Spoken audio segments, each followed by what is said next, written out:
പഠിച്ചിട്ടുള്ളതാണല്ലോ. അപ്പം എന്തറിയാം? ബേസിക് ആയിട്ട് എന്തറിയാം ബോൺ ഹേബർ സൈക്കിളിനെ കുറിച്ച്? അതായത് ഒരു റിയാക്ഷൻ ഉം. ഒറ്റ സ്റ്റെപ്പിൽ നടന്നാലോ ആ. അല്ലെങ്കിൽ മൾട്ടിപ്പിൾ സ്റ്റെപ്പിൽ നടന്നാലോ ആ. കിട്ടുന്ന പ്രോഡക്റ്റ് ഒന്നായിരിക്കും. അത് ഹെസ്സസ് ലോയുമായിട്ട് കണക്ട്. ഹെസ്സസ് ലോ എന്ന് പറയുന്ന ഒരു ടേം കേട്ടിട്ടുണ്ടോ? ഹെസ്സസ് ലോ ഇതാ ഇവിടെയുണ്ട്. ഹെസ്സസ് ലോ. ഈ പറയുന്ന ഹെസ്സസ് ലോ എന്താ? ഹെസ്സസ് ലോ ഹെസ്സസ് ലോ ആണ് basically the law States that total enthalpy change ആണ്. എൻതാൽപി എന്ന് പറഞ്ഞാൽ നമുക്കറിയാലോ എനർജി ആണ് അല്ലേ? അപ്പൊ എനർജി ചേഞ്ച് ആണ് ടോട്ടലായിട്ട് നടക്കുന്ന ഒരു energy change for A physical or chemical process. അത് ഇപ്പം നമ്മൾ ഒരു കെമിക്കൽ റിയാക്ഷൻ ഒറ്റ സ്റ്റെപ്പിൽ നടന്നാലും, അതായത് സിംഗിൾ സ്റ്റെപ്പിൽ നടന്നാലും ശരി, മൾട്ടിപ്പിൾ സ്റ്റെപ്പിൽ നടന്നാലും ശരി, അവിടെ നടക്കുന്ന ഒരു എനർജി ചേഞ്ച്. അതായത് ഒരു കെമിക്കൽ റിയാക്ഷൻ ഒറ്റ സ്റ്റെപ്പിൽ നടന്നാലും അല്ലെങ്കിൽ മൾട്ടിപ്പിൾ സ്റ്റെപ്പിൽ നടന്നാലും എന്താണ് അതിൻ്റെ ആ ഒരു എനർജി എന്ന് പറയുന്നത് എന്തായിരിക്കും? എനർജി ചേഞ്ച് എന്ന് പറയുന്നത് സെയിം ആയിരിക്കും. ഇപ്പൊ മൾട്ടിപ്പിൾ സ്റ്റെപ്പിൽ നടന്നു എന്ന് വിചാരിച്ച് അതിന് വേറൊരു എനർജി ആവുന്നില്ല. സിംഗിൾ സ്റ്റെപ്പിൽ നടന്നെന്ന് വിചാരിച്ചും വേറൊരു എനർജി ആവുന്നില്ല. മൾട്ടിപ്പിൾ സ്റ്റെപ്പിൽ ഒരു റിയാക്ഷൻ നടന്നാലും ശരി, സിംഗിൾ സ്റ്റെപ്പിൽ ഒരു റിയാക്ഷൻ നടന്നാലും ശരി, എനർജി ചേഞ്ച് സെയിം ആയിരിക്കും. അതാണ് ഹെസ്സസ് ലോ പറയുന്നത്. അതിലിപ്പോൾ ഞാൻ അതിനെ ബേസ് ചെയ്തിട്ട് ഒരു കാര്യം പറഞ്ഞുതരാം. അപ്പം ഇത് ബേസിക് ആയിട്ട് മനസ്സിലാക്കി ഇരുന്ന് കഴിഞ്ഞാൽ നമുക്ക് ഈ ഒരു ബോൺ ഹേബറിലേക്ക് വരുമ്പോഴത്തേക്കും കുറച്ചുകൂടെ കാര്യം ക്ലിയർ ആയിട്ട് മനസ്സിലാക്കാൻ പറ്റത്തുള്ളൂ.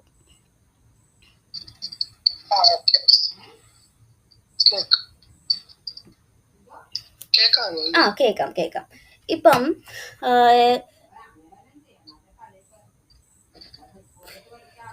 ഈ ഡെൽറ്റ ആർ എച്ച് എന്ന് പറഞ്ഞാൽ എന്താ?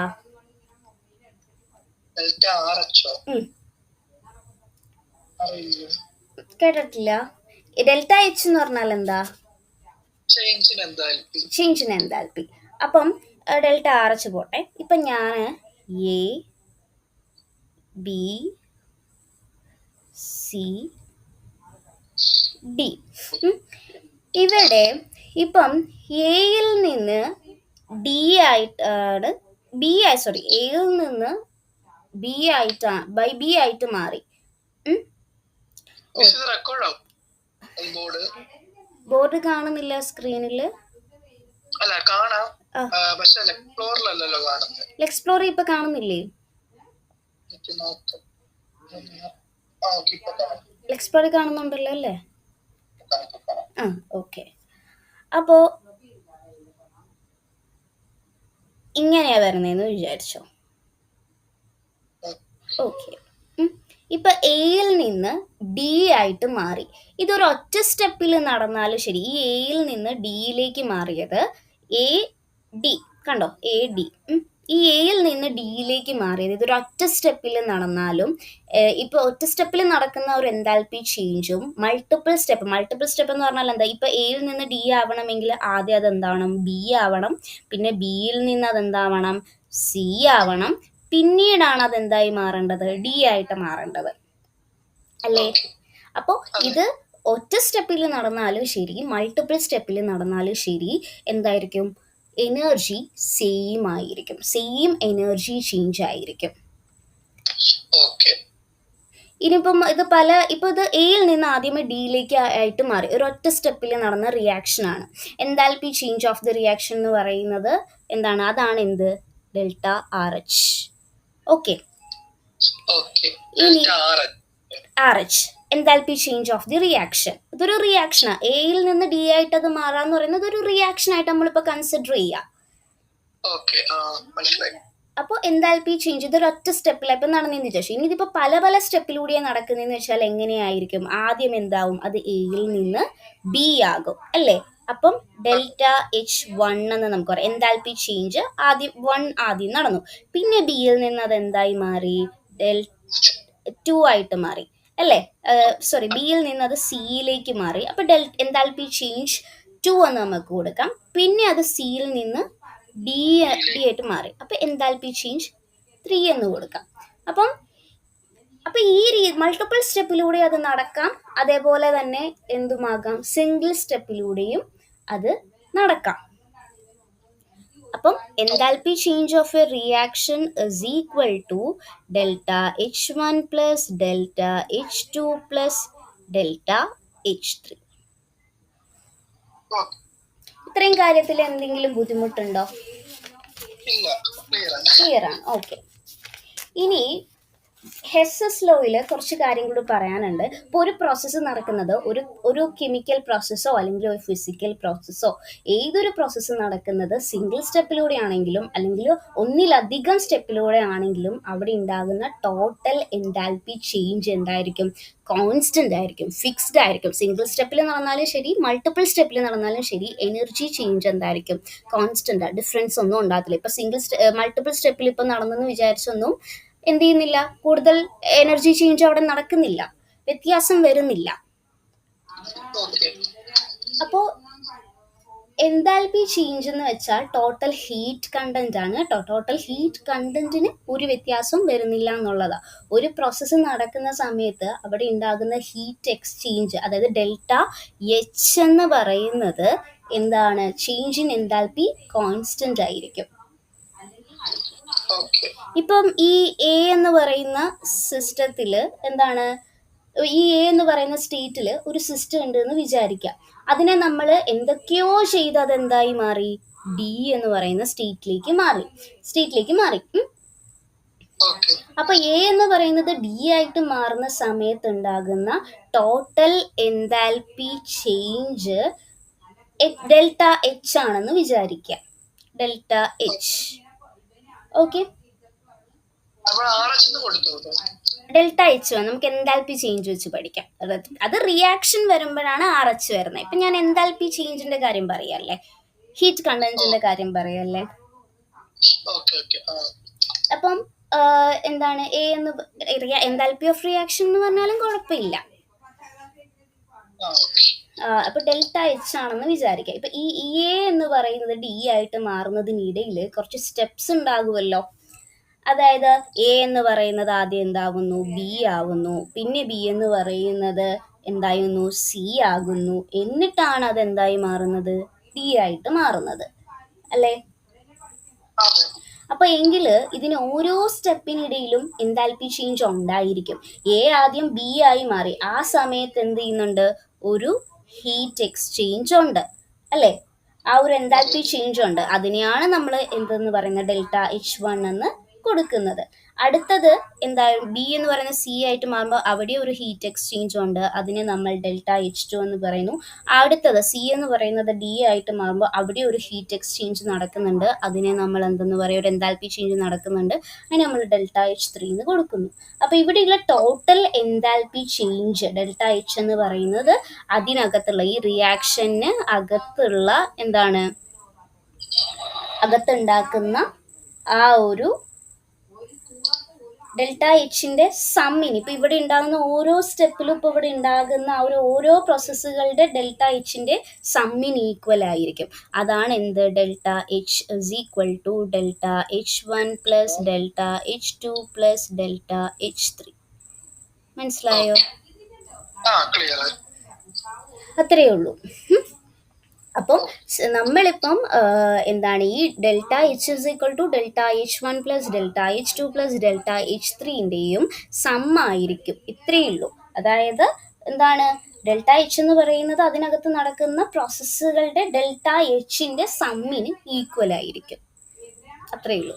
എ ഡി ആയിട്ട് മാറുമ്പോൾ ഉണ്ടാകുന്ന എൻതാൽപ്പി ചേഞ്ച് അതിനകത്ത് നടക്കുന്ന പ്രോസസ്സിൽ ഇപ്പം ഡെൽറ്റ H1 നടക്കുന്ന ഡെൽറ്റ H2 H3, അപ്പോൾ ഇത് മൂന്നും ആഡ് ചെയ്താൽ എന്ത് കിട്ടും? ഡെൽറ്റ എച്ച് കിട്ടും. അതായത് എൻതാൽപ്പി ചേഞ്ച് കിട്ടും.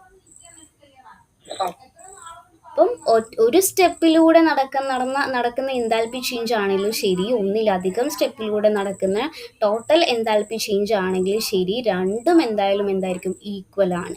ഇതാണ് ഹെസ്സസ് ലോ. എന്തെങ്കിലും കുഴപ്പമുണ്ടോ? ക്ലിയർ ആണ്.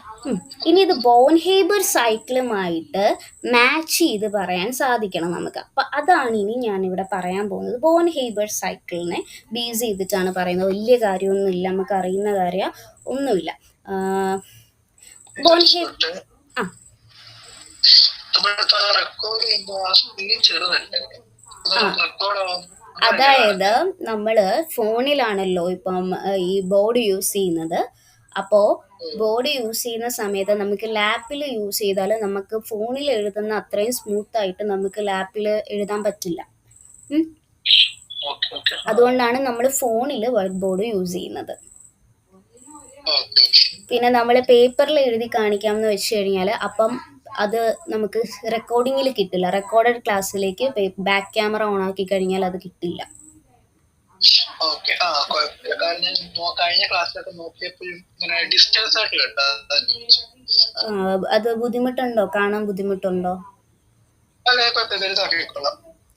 നമ്മൾ റെക്കോർഡഡ് ക്ലാസ് എടുക്കുന്നതുകൊണ്ടാണ് അങ്ങനെ ചെയ്യുന്നത്. അല്ലെങ്കിൽ നമ്മൾ സാധാരണ വൈറ്റ് പേപ്പേഴ്സ് യൂസ് ചെയ്ത് അങ്ങനെ എഴുതുമായിരുന്നു. പക്ഷെ ഇപ്പം റെക്കോർഡഡ് ക്ലാസ്സിലേക്ക് വേണ്ടത് കൊണ്ടാണ് വൈറ്റ് ബോർഡ് യൂസ് ചെയ്യുന്നത്. അപ്പം ലാപ്പിൽ യൂസ് ചെയ്താൽ നമുക്ക് നന്നായിട്ട് പ്രോപ്പറായിട്ട് അതിൽ എഴുതാൻ പറ്റില്ല. ഫോണിൻ്റെ അത്രയും എഴുതാൻ പറ്റില്ല. ഇപ്പൊ ഫോണിൽ തന്നെ നമുക്ക് അത്ര പെർഫെക്ഷൻ ഒന്നും ഇല്ല, ഒരു ഇതായിട്ടൊക്കെയാണ് നമുക്ക് കിട്ടുന്നത്. എങ്കിലും അത്യാവശ്യം നമുക്ക് മനസ്സിലാക്കി എടുക്കാൻ പറ്റുമല്ലോ. ലാപ്പിൽ കുറച്ചുകൂടെ ടാസ്ക് നമുക്ക് എഴുതാൻ. അതുകൊണ്ടാണ് സ്ക്രീൻ ഷെയർ ആയി കാണിക്കുന്നത്. ഫോണിൽ നമ്മൾ വൈറ്റ് ബോർഡ് യൂസ് ചെയ്യുന്നതുകൊണ്ടാണ് സ്ക്രീൻ ഷെയർ ആയിട്ട് കാണിക്കുന്നത്, സ്മോൾ ആക്കി കാണിക്കുന്നത്.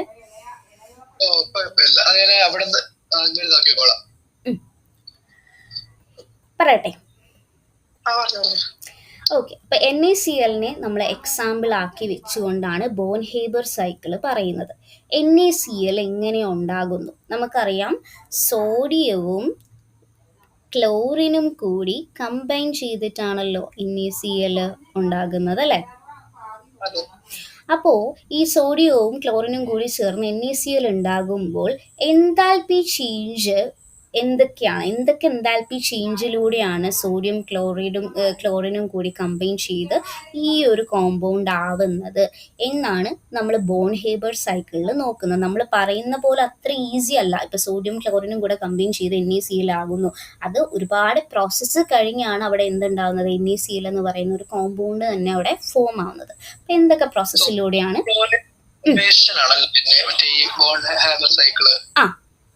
അതെ.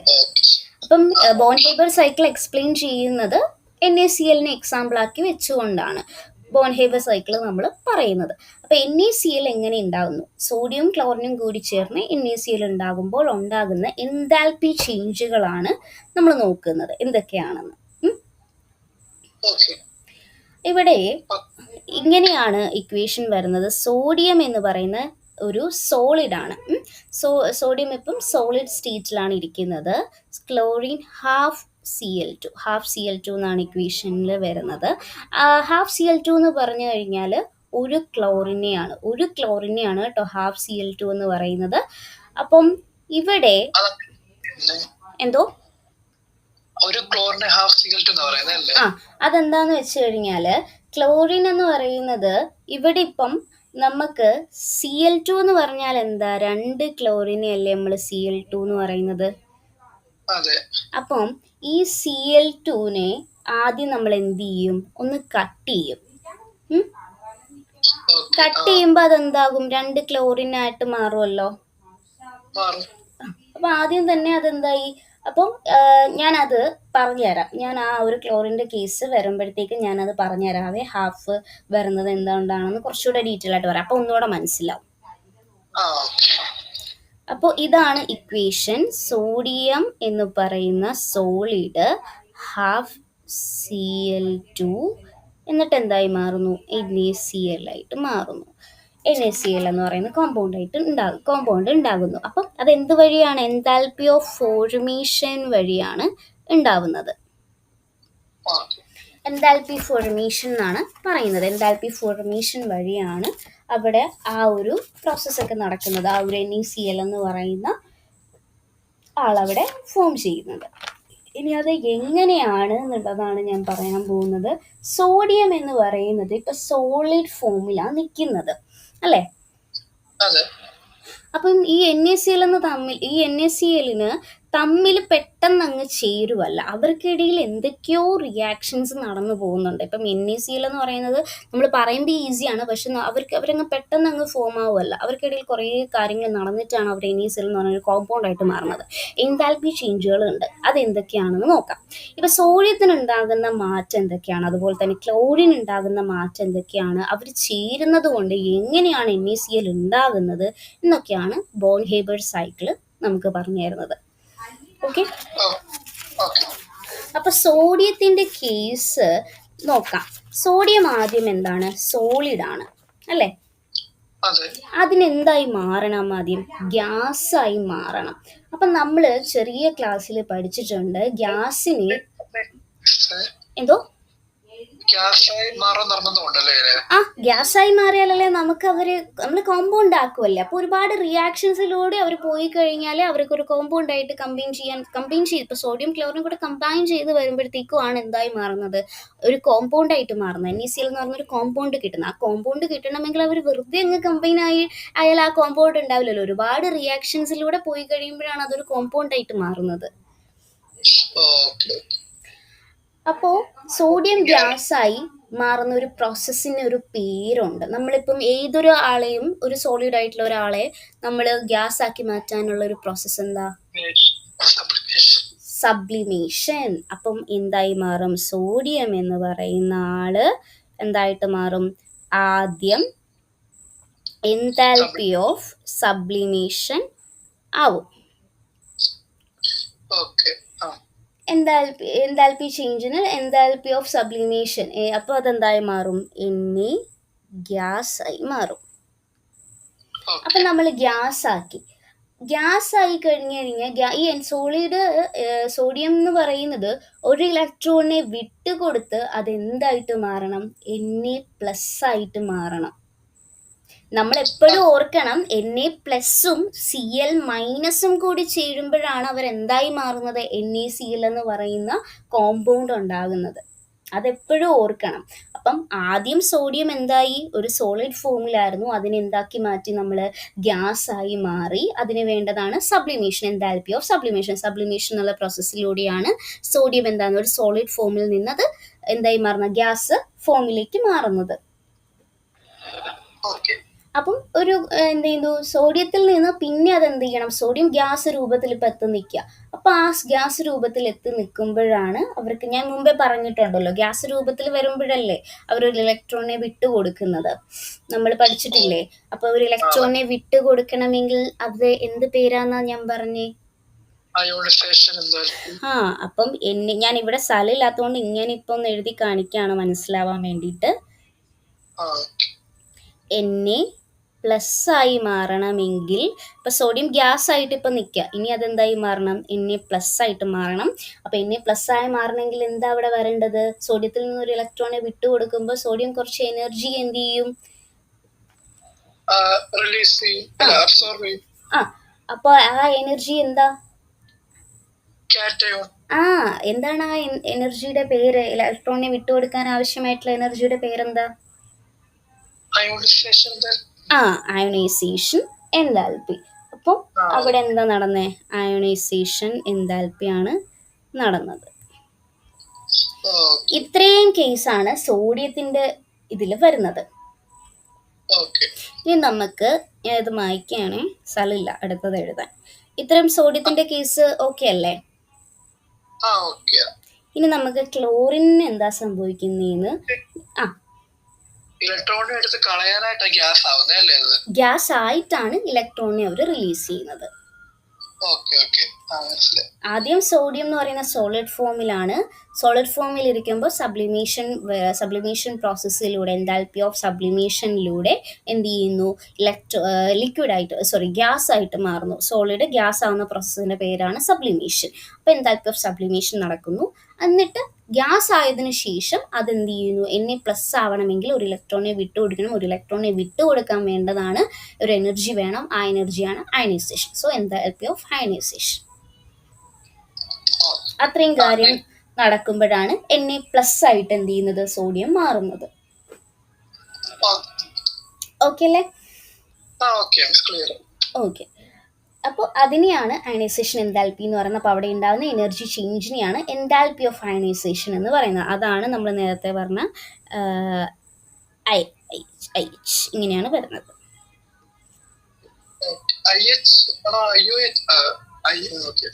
ടെക്സ്റ്റ് ബുക്കിൽ എന്താ കിടക്കുന്നത്?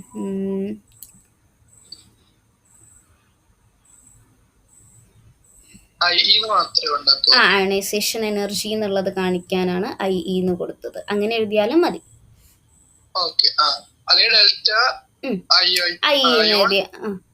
അയണൈസേഷൻ എനർജി, അതാണ് IE എന്ന് കാണിച്ചത്. അയണൈസേഷൻ്റെ ഐയും എനർജിയുടെ ഇയും. ഇനി Clന്റെ കേസ് പറയാം. Cl എന്ന് പറയുന്നത് ഹാഫ് Cl2 എന്നാണ് പറഞ്ഞതെന്ന് ഞാൻ പറഞ്ഞു. ഇക്വേഷനിൽ ഹാഫ് Cl2 എന്നാണ് പറഞ്ഞത്.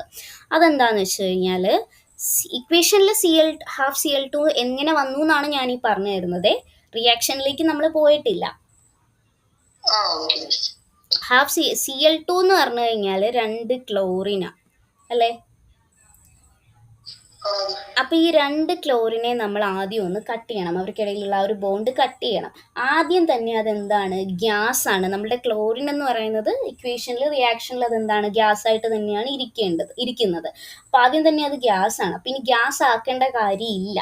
അപ്പോൾ Cl2 എന്ന് പറയുന്നത് എന്ത് ചെയ്തു, കട്ടാവണം. അപ്പോൾ Clകൾക്കിടയിലുള്ള ഈ ബോണ്ട് എന്ത് ചെയ്തു, നമ്മൾ ബോണ്ട് അങ്ങ് കട്ടാവുകയാണ്. അപ്പം കട്ടാക്കേണ്ട ഒരു ആവശ്യം ആയിട്ടുള്ള ഒരു എനർജി ഉണ്ട്. ഈ ബോണ്ട് ഇപ്പോൾ ബ്രേക്ക് ചെയ്യാൻ വേണ്ടിയിട്ട് നമുക്ക് എന്ത് ചെയ്യുന്നു, ഒരു എനർജീനെ ആവശ്യമുണ്ട്. ആ ഒരു എനർജിയാണ് ബോണ്ട് ഡിസോസിയേഷൻ എനർജി. കേട്ടിട്ടുണ്ടോ?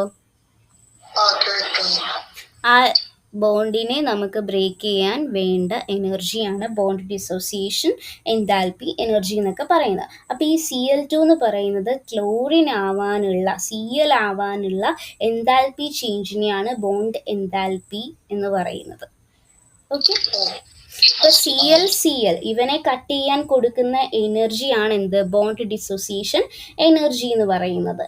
അതായത് Cl2വിനെ കട്ട് ചെയ്യാൻ കൊടുക്കുന്ന എനർജിയാണ് എന്ത്, ബോണ്ട് ഡിസോസിയേഷൻ എനർജി എന്ന് പറയുന്നത്. അപ്പം Cl2വിനെ മാത്രം കട്ട് ചെയ്യാൻ കൊടുക്കുന്ന എനർജിയാണ് ബോണ്ട് ഡിസോസിയേഷൻ എനർജി. അപ്പം അത്രയും എനർജി കൊടുത്ത് നമ്മൾ കട്ട് ചെയ്യുമ്പോൾ നമുക്ക് എന്ത് കിട്ടും, 2 Clനെ കിട്ടും. 2 Cl കിട്ടും. അപ്പോൾ ഒരു ക്ലോറിൻ കട്ട് ചെയ്യാൻ ചിലവഴിച്ച എനർജി അപ്പോൾ അതെന്തായിരിക്കും, അതിൻ്റെ പകുതി ആയിരിക്കുമല്ലോ. അതാണ് ഇവിടെ ഹാഫ് Cl2. ക്ലിയർ ആയോ? അതുകൊണ്ടാണ് നമ്മൾ അവിടെ ഹാഫ് കൊടുക്കുന്നത്. ഒരു ക്ലോറിൻ ഇപ്പോൾ ബോണ്ട് ഡിസോസിയേഷൻ എനർജി എന്ന് പറഞ്ഞു കഴിഞ്ഞാൽ 2 ക്ലോറിനെ നമുക്ക് കട്ട് ചെയ്യാൻ കൊടുക്കുന്ന എനർജി അല്ലേ. അപ്പോൾ ഇവനെ നമുക്ക് കട്ട് ചെയ്യാൻ കൊടുക്കുന്ന എനർജിയാണ് ബോണ്ട് ഡിസോസിയേഷൻ എനർജി. അപ്പോൾ അത്രയും എനർജി കൊടുത്ത് കട്ട് ചെയ്യുമ്പോൾ നമുക്ക് 2 Clകളെ കിട്ടും. അപ്പോൾ ഒരു Cl കട്ട് ചെയ്യാൻ ചിലവഴിച്ച അതിൻ്റെ എനർജി എന്തായിരിക്കും, പകുതി ആയിരിക്കുമല്ലോ. അതുകൊണ്ടാണ് ഹാഫ് കൊടുത്തത്, ഹാഫ് Cl2 എന്ന് കൊടുത്തത്. ക്ലിയർ അല്ലേ?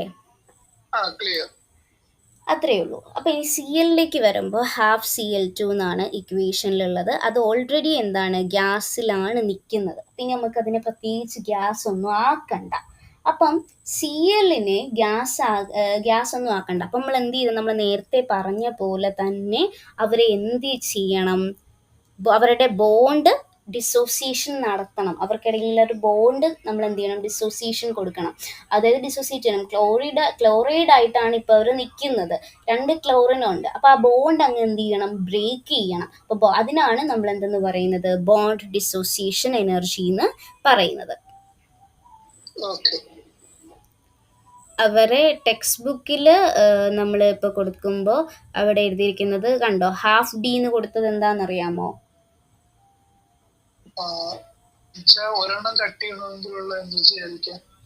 അതെ, ഒരെണ്ണം കട്ട് ചെയ്യുമ്പോൾ അപ്പോൾ അതിന്റെ പകുതിയല്ലേ. ഇപ്പൊ 2 ക്ലോറൈഡ് ആയിട്ട് അവർ നിൽക്കുന്നത്. അപ്പൊ 2 ക്ലോറിനെ കട്ട് ചെയ്യാൻ വേണ്ടിയിട്ടുള്ള എനർജിയാണ് ബോണ്ട് ഡിസോസിയേഷൻ എനർജി. അപ്പം ഒരാളെ കട്ട് ചെയ്യാൻ അതിന്റെ പകുതി പോരെ, അതാണ് ഹാഫ് D. ക്ലിയർ ആയോ?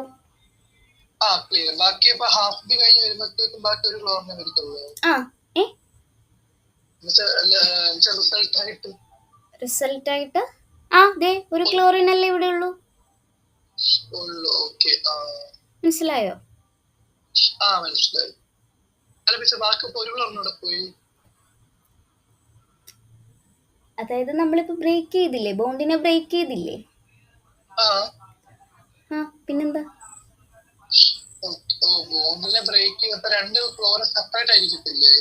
അതായത് ഇവിടെ ഇത്രയും കാര്യം മനസ്സിലാക്കിയാൽ മതി. ഇവിടെ ക്ലോറൈഡ് ആയിട്ടാ അവര് നിക്കുന്നേ. ക്ലോറൈഡ് ആയിട്ട് നിൽക്കുമ്പോഴത്തേക്കും Cl2 അപ്പൊ ആ ബോണ്ട് നമ്മളങ്ങ് ബ്രേക്ക് ചെയ്ത് കളഞ്ഞു, ബ്രേക്ക് ചെയ്തു. ആ ബ്രേക്ക് ചെയ്യാൻ ആവശ്യമുള്ള എനർജിയാണ് എന്ത്? Bond dissociation energy. അപ്പൊ ബോണ്ട് ഡിസോസിയേഷൻ എനർജി എന്ന് പറഞ്ഞപ്പോ അതിൽ ഒരു ക്ലോറിനെ ബ്രേക്ക് ചെയ്യാൻ അപ്പം ഇപ്പൊ ഇവിടെ കൊടുത്തതിന്റെ പകുതി എനർജി മതിയാവുമല്ലോ. അതാണ് ഹാഫ് ഡി. അങ്ങനെയാണ് അത് Cl ആയി മാറിയത്, Cl ഗ്യാസ് ആയി മാറിയത്. മനസ്സിലായോ?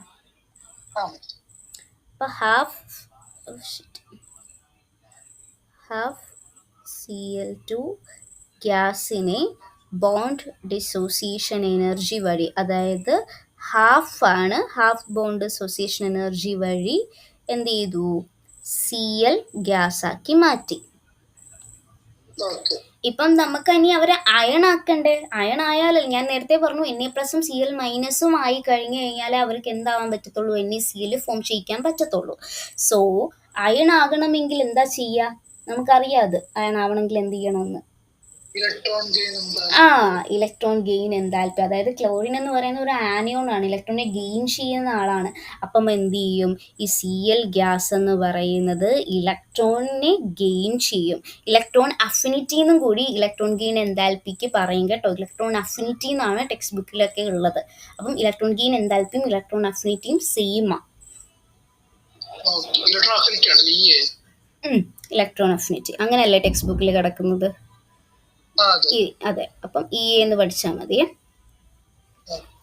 അപ്പോൾ Ea വെച്ച് വരുമ്പോൾ എന്തായി മാറും? Cl- ആയിട്ട് മാറും. അങ്ങനെ ഇവർ Na+ ആയി മാറി, Cl- മാറി. Na+ഉം നമുക്കിപ്പോൾ ഇവിടെ കിട്ടി ഒരു പ്രോസസ്സിലൂടെ, അതുപോലെ തന്നെ Cl- കൂടി ഇവിടെ കിട്ടി. അങ്ങനെയാണ് ഇവരെന്തായി മാറുന്നത്? NaCl എന്ന് പറയുന്ന കോമ്പൗണ്ട് ആയിട്ട് മാറുന്നത്. അപ്പോൾ ഒരു എനർജി റിലീസ് ചെയ്യുന്നു. നമ്മൾ ഓൾറെഡി പറഞ്ഞല്ലോ Na+ഉം Cl- NaCl ആവണമെങ്കിൽ ഒരു എമൗണ്ട് ഓഫ് എനർജി അവർ റിലീസ് ചെയ്യണം, അതിനൊരു പേരുണ്ടെന്നൊക്കെ. എന്തായിരുന്നു അത്? അങ്ങനെയാണ് ലാറ്റിസ് എൻതാൽപ്പി. അതാണ് ലാറ്റിസ് എൻതാൽപ്പി. അപ്പോൾ ഇവർ Na+ഉം Cl- ആയിട്ട് NaCl ഉണ്ടാകണം എന്നുണ്ടെങ്കിൽ അവിടെ എന്തുണ്ടാവുന്നു? ലാറ്റിസ് എൻതാൽപ്പിയെ റിലീസ് ചെയ്യുന്നു.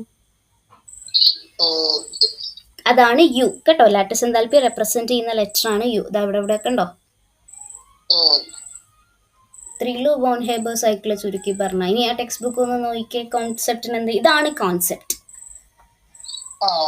ഇനി ആ ടെക്സ്റ്റ് ബുക്ക് ഒന്ന് നോക്കിയിട്ട് എന്തെങ്കിലും പ്രശ്നമുണ്ടോ എന്ന് നോക്കിക്കേ.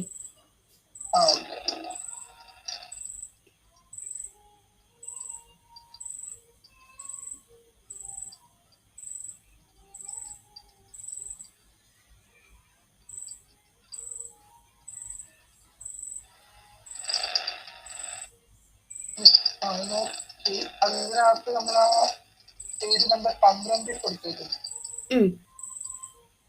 അത് നമ്മുടെ മതി. അവര് കുറച്ചുകൂടെ ഒന്ന് ഡീറ്റെയിൽഡ് ആയിട്ടൊക്കെ കൊടുത്തിട്ടുണ്ടെന്നേ ഉള്ളൂ. ഈ കാര്യം എന്താണെന്ന് എഴുതി ഈ ഫിഗറും വരച്ചു വെച്ചാൽ തീരുന്നതേ ഉള്ളൂ. കുറച്ച് സ്റ്റെപ്പായിട്ടൊക്കെ എഴുതിയാൽ കുറച്ചുകൂടെ ഇൻട്രസ്റ്റിംഗ് ആയിരിക്കും. ആദ്യം സോഡിയം എന്ന് പറയുന്ന സോളിഡ് ഫോമിലുള്ള ആള് ഇന്നത് സംഭവിച്ച് ഇന്നതായി മാറുന്നു. അതിനാണ് ടെക്സ്റ്റ് ബുക്ക് വായിക്കാൻ പറയുന്നത്. ടെക്സ്റ്റ് ബുക്ക് വായിക്കുമ്പോൾ നമുക്ക് എങ്ങനെ എഴുതണം എന്നൊരു ഐഡിയ കിട്ടുമല്ലോ.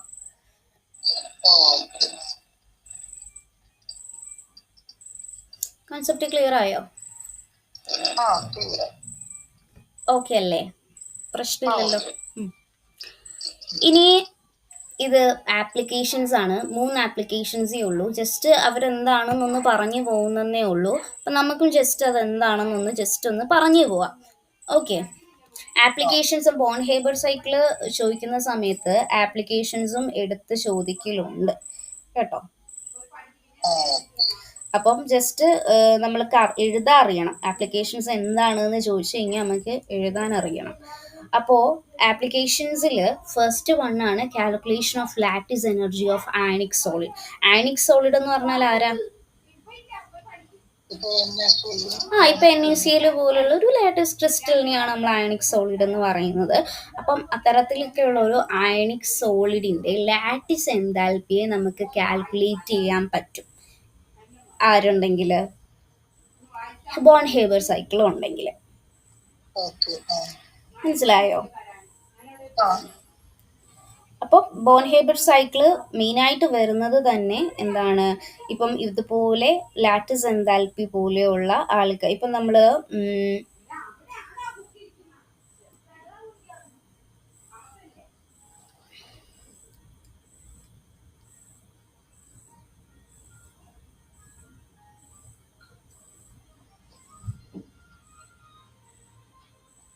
ലാറ്റിസ് എനർജിയെ നമുക്ക് എന്ത് ചെയ്യാൻ പറ്റും, കണ്ടെത്താൻ പറ്റും. ബോൺ ഹേബർ സൈക്കിൾ യൂസ് ചെയ്തിട്ട് ലാറ്റിസ് എനർജി കണ്ടെത്താൻ കഴിയും. ലാറ്റിസ് എനർജി എന്താണ് പറയുന്നതെന്നാൽ നമുക്കറിയാമല്ലോ. കാറ്റിയോണും ആനിയോണും ചേർന്ന് 1 മോൾ അയണിക് സോളിഡ് ഉണ്ടാകുമ്പോൾ പുറത്തുവിടുന്ന ഒരു എനർജീനെയാണ് നമ്മൾ ലാറ്റിസ് എനർജി എന്ന് പറയുന്നത്. അപ്പോൾ ലാറ്റിസ് എനർജിയെ ബോൺ ഹേബർ സൈക്കിൾ ഉണ്ടെങ്കിൽ നമുക്ക് എന്ത് ചെയ്യാൻ പറ്റും, കാൽക്കുലേറ്റ് ചെയ്യാൻ പറ്റും. അപ്പം അത് നേരിട്ട് നമുക്ക് എന്ത് ചെയ്യാൻ പറ്റില്ല, അളക്കാൻ പറ്റില്ല. ഇതിപ്പോൾ നമുക്ക് ഇപ്പോൾ ലാറ്റിസ് എനർജിയെ നമുക്ക് ഒരിക്കലും നേരിട്ട് ഇളക്കാൻ പറ്റില്ല. ഇതിപ്പം നമുക്ക് ബോൺ ഹേബർ സൈക്കിളിൽ ഇപ്പം നമുക്ക് ഓൾറെഡി തന്നിട്ടുള്ള ഡേറ്റാസ് ഉപയോഗിച്ച് ഇപ്പം തെർമോഡൈനാമിക് വാല്യൂസ് നമുക്ക് ഉണ്ടായിരിക്കും, ഏതിൻ്റെങ്കിലുമൊക്കെ ഉണ്ടായിരിക്കും. അപ്പോൾ നമുക്ക് അത് യൂസ് ചെയ്ത് ഇൻഡയറക്റ്റ്ലി നമുക്ക് അവരെ എന്ത് ചെയ്യാൻ പറ്റും, അവരുടെ ലാറ്റിസ് എനർജിയെ നമുക്ക് കാൽക്കുലേറ്റ് ചെയ്യാൻ പറ്റും.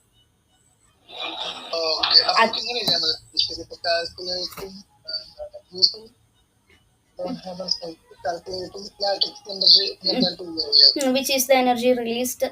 പിന്നെ but can be determined indirectly using other thermodynamic values. ഈ ലാറ്റിസ് എനർജി ഈ lattice energy of ionic solids, അതായത് ബോൺ ഹേബർ സൈക്കിള് എന്താണ് ലാറ്റിസ് എനർജിയെ കാൽക്കുലേറ്റ് ചെയ്യാൻ വേണ്ടിയിട്ട് ഹെൽപ്പ് ചെയ്യുന്നു. ലാറ്റിസ് എനർജി എന്താണെന്നൊക്കെ വെറുതെ എഴുതി കൊടുത്താൽ മതി. പിന്നെ അടുത്തതാണ് enthalpy of formation. Delta HF എന്ന് പറയുന്നത് എൻതാൽപ്പി ഓഫ് ഫോർമേഷൻ ആണ്. ആ എൻതാൽപ്പി ഓഫ് ഫോർമേഷൻ്റെ വാല്യൂസ് നമുക്ക് എന്ത് ചെയ്യാൻ പറ്റും, കണക്കാക്കാൻ, കാൽക്കുലേറ്റ് ചെയ്യാൻ പറ്റും. ഇപ്പം ഈ എൻതാൽപ്പി ഓഫ് ഫോർമേഷൻ എന്ന് പറയുന്നത് എന്താണ്, ആ അയൺസ് അവരുടെ ഒരു സ്റ്റാൻഡേർഡ് ആയിട്ടുള്ള ഒരു ഇതിൽ നിൽക്കുന്ന സമയത്ത്, സ്റ്റെബിലിറ്റിയിൽ നിൽക്കുന്ന സമയത്ത് 1 മോൾ അയണിക് കോമ്പൗണ്ട് ഉണ്ടാകുമ്പോൾ ഉണ്ടാകുന്ന ഒരു ലാറ്റിസ് എനർജി, ആ ഒരു ലാറ്റിസ് ഒരു ഡിഫറൻസ്, ആ ഒരു എനർജി ഡിഫറൻസ് ആണ് എന്തെന്ന് പറയുന്നത് എൻതാൽപ്പി ഓഫ് ഫോർമേഷൻ. അതായത് ഇപ്പം നമ്മൾ എൻതാൽപ്പി ഓഫ് ഫോർമേഷനായി ഈ പറഞ്ഞത് തന്നെ, ഈ ഇത്രയും സംഭവങ്ങൾ എനർജി ചേഞ്ച് അവിടെ നടക്കുമ്പോഴാണ് എന്താകുന്നത്, NaCl എന്ന് പറയുന്ന ഒരു കോമ്പൗണ്ട് അവിടെ ഫോം ചെയ്തിരിക്കുന്നത്. മനസ്സിലായോ? അതായത് ഇപ്പം മൾട്ടിപ്പിൾ സ്റ്റെപ്പിൽ നടക്കുമ്പോഴാണല്ലോ, ഇപ്പം ഇത്രയും സ്റ്റെപ്സ് ഇവിടെ വന്നപ്പോഴല്ലേ എൻതാൽപ്പി ഓഫ് ഫോർമേഷൻ നമുക്ക് ഇവിടെ വരുന്നത്. എൻതാൽപ്പി ഫോർമേഷൻ എന്ന് പറയുന്നത് അയൺസ് അവരുടെ സ്റ്റാൻഡേർഡ് ആയിട്ടുള്ള ഒരു അവസ്ഥയിൽ നിന്നിട്ട് 1 മോൾ അയോണിക് കോമ്പൗണ്ട് രൂപപ്പെടുമ്പോൾ ഉണ്ടാകുന്ന എനർജി ചേഞ്ച് ആണ്. ഇപ്പോൾ ഇത് 1 മോൾ NaCl ഉണ്ടാകാനുള്ള ഒരു എനർജി ചേഞ്ച് അല്ലേ ഇവിടെ ഇത്രയും ഇപ്പം നമ്മൾ നടന്നതായിട്ട് കണ്ടത്. അപ്പോൾ അവരെ വെച്ച് നമുക്ക് എന്ത് ചെയ്യാം, ബോൺ ഹേബർ സൈക്കിൾ ഇപ്പം ഇവരുടെയൊക്കെ വാല്യൂസ് ഇൻഡയറക്റ്റ്ലി ആരുടെയെങ്കിലുമൊക്കെ വാല്യൂസ് നമുക്ക് തരും. അപ്പോൾ ആ വാല്യൂസ് യൂസ് ചെയ്തുകൊണ്ട് നമുക്ക് എന്ത് ചെയ്യാൻ പറ്റും, ഡെൽറ്റ HFനെ കണ്ടെത്താം. അതിപ്പോൾ ഇതിനായിട്ട് ഇപ്പം നമുക്ക് താഴെ പറയുന്ന ഇപ്പം atomisation energy, ionisation energy, electron affinity, lattice energy ഒക്കെ നമുക്ക് ചിലപ്പോൾ മേ ബി അവിടെ ഉണ്ടായിരിക്കും. അപ്പോൾ അവരുടെ ആ വാല്യൂസ് വെച്ച് നമുക്ക് എന്ത് ചെയ്യാൻ പറ്റും, ആ ഡെൽറ്റ HFനെ നമുക്ക് കണ്ടുപിടിക്കാനായിട്ട് പറ്റും. ഇപ്പം പല ക്വസ്റ്റ്യൻസ് ഇപ്പം ഇവിടെ തന്നിരിക്കുന്ന ക്വസ്റ്റ്യൻ തന്നെ ഒന്ന് നോക്കിക്കഴിഞ്ഞാൽ, standard free energy of the following reaction by using data. ഇവിടെ ഇത്രയും ഡേറ്റാസ് അവർ ഓൾറെഡി ക്വസ്റ്റ്യനിൽ തന്നിട്ടുണ്ട്. മനസ്സിലായോ? ഈ ഡേറ്റാസ് യൂസ് ചെയ്ത് നമ്മൾ കണ്ടുപിടിച്ചാൽ മതി. അപ്പോൾ ഓൾറെഡി അവിടെ വേറെ എന്തെങ്കിലുമൊക്കെ ഡേറ്റാസ് ക്വസ്റ്റ്യനിൽ തരും. അപ്പം നമുക്ക് എന്ത് ചെയ്യാം? അയ്യോ, അങ്ങനെ കണ്ടുപിടിക്കാനായിട്ട് പറ്റും. അതാണ് അവിടെ പറഞ്ഞത്. ക്ലിയർ ആയോ?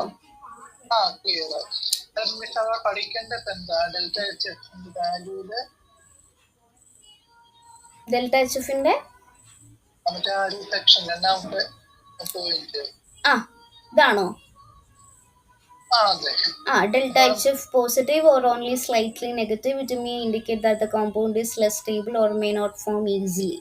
അതായത് ഇപ്പം ഡെൽറ്റ എച്ച് എഫ് എന്ന് പറയുന്നത് പോസിറ്റീവോ അല്ലെങ്കിൽ സ്ലൈറ്റ്ലി നെഗറ്റീവോ ആണെങ്കിൽ ഇപ്പം നമുക്ക് കിട്ടുന്ന ഒരു വാല്യൂ ഉണ്ടായിരിക്കുമല്ലോ, ആ വാല്യൂയുടെ കാര്യമായി പറയുന്നേ. ഡെൽറ്റ എച്ച് എഫിന് കിട്ടുന്ന വാല്യൂ പോസിറ്റീവോ അല്ലെങ്കിൽ ഒരു സ്ലൈറ്റ് ആയിട്ടൊരു നെഗറ്റീവോ ആണെങ്കിൽ എന്തായിട്ട് may indicate that the compound is less stable or may not form easily.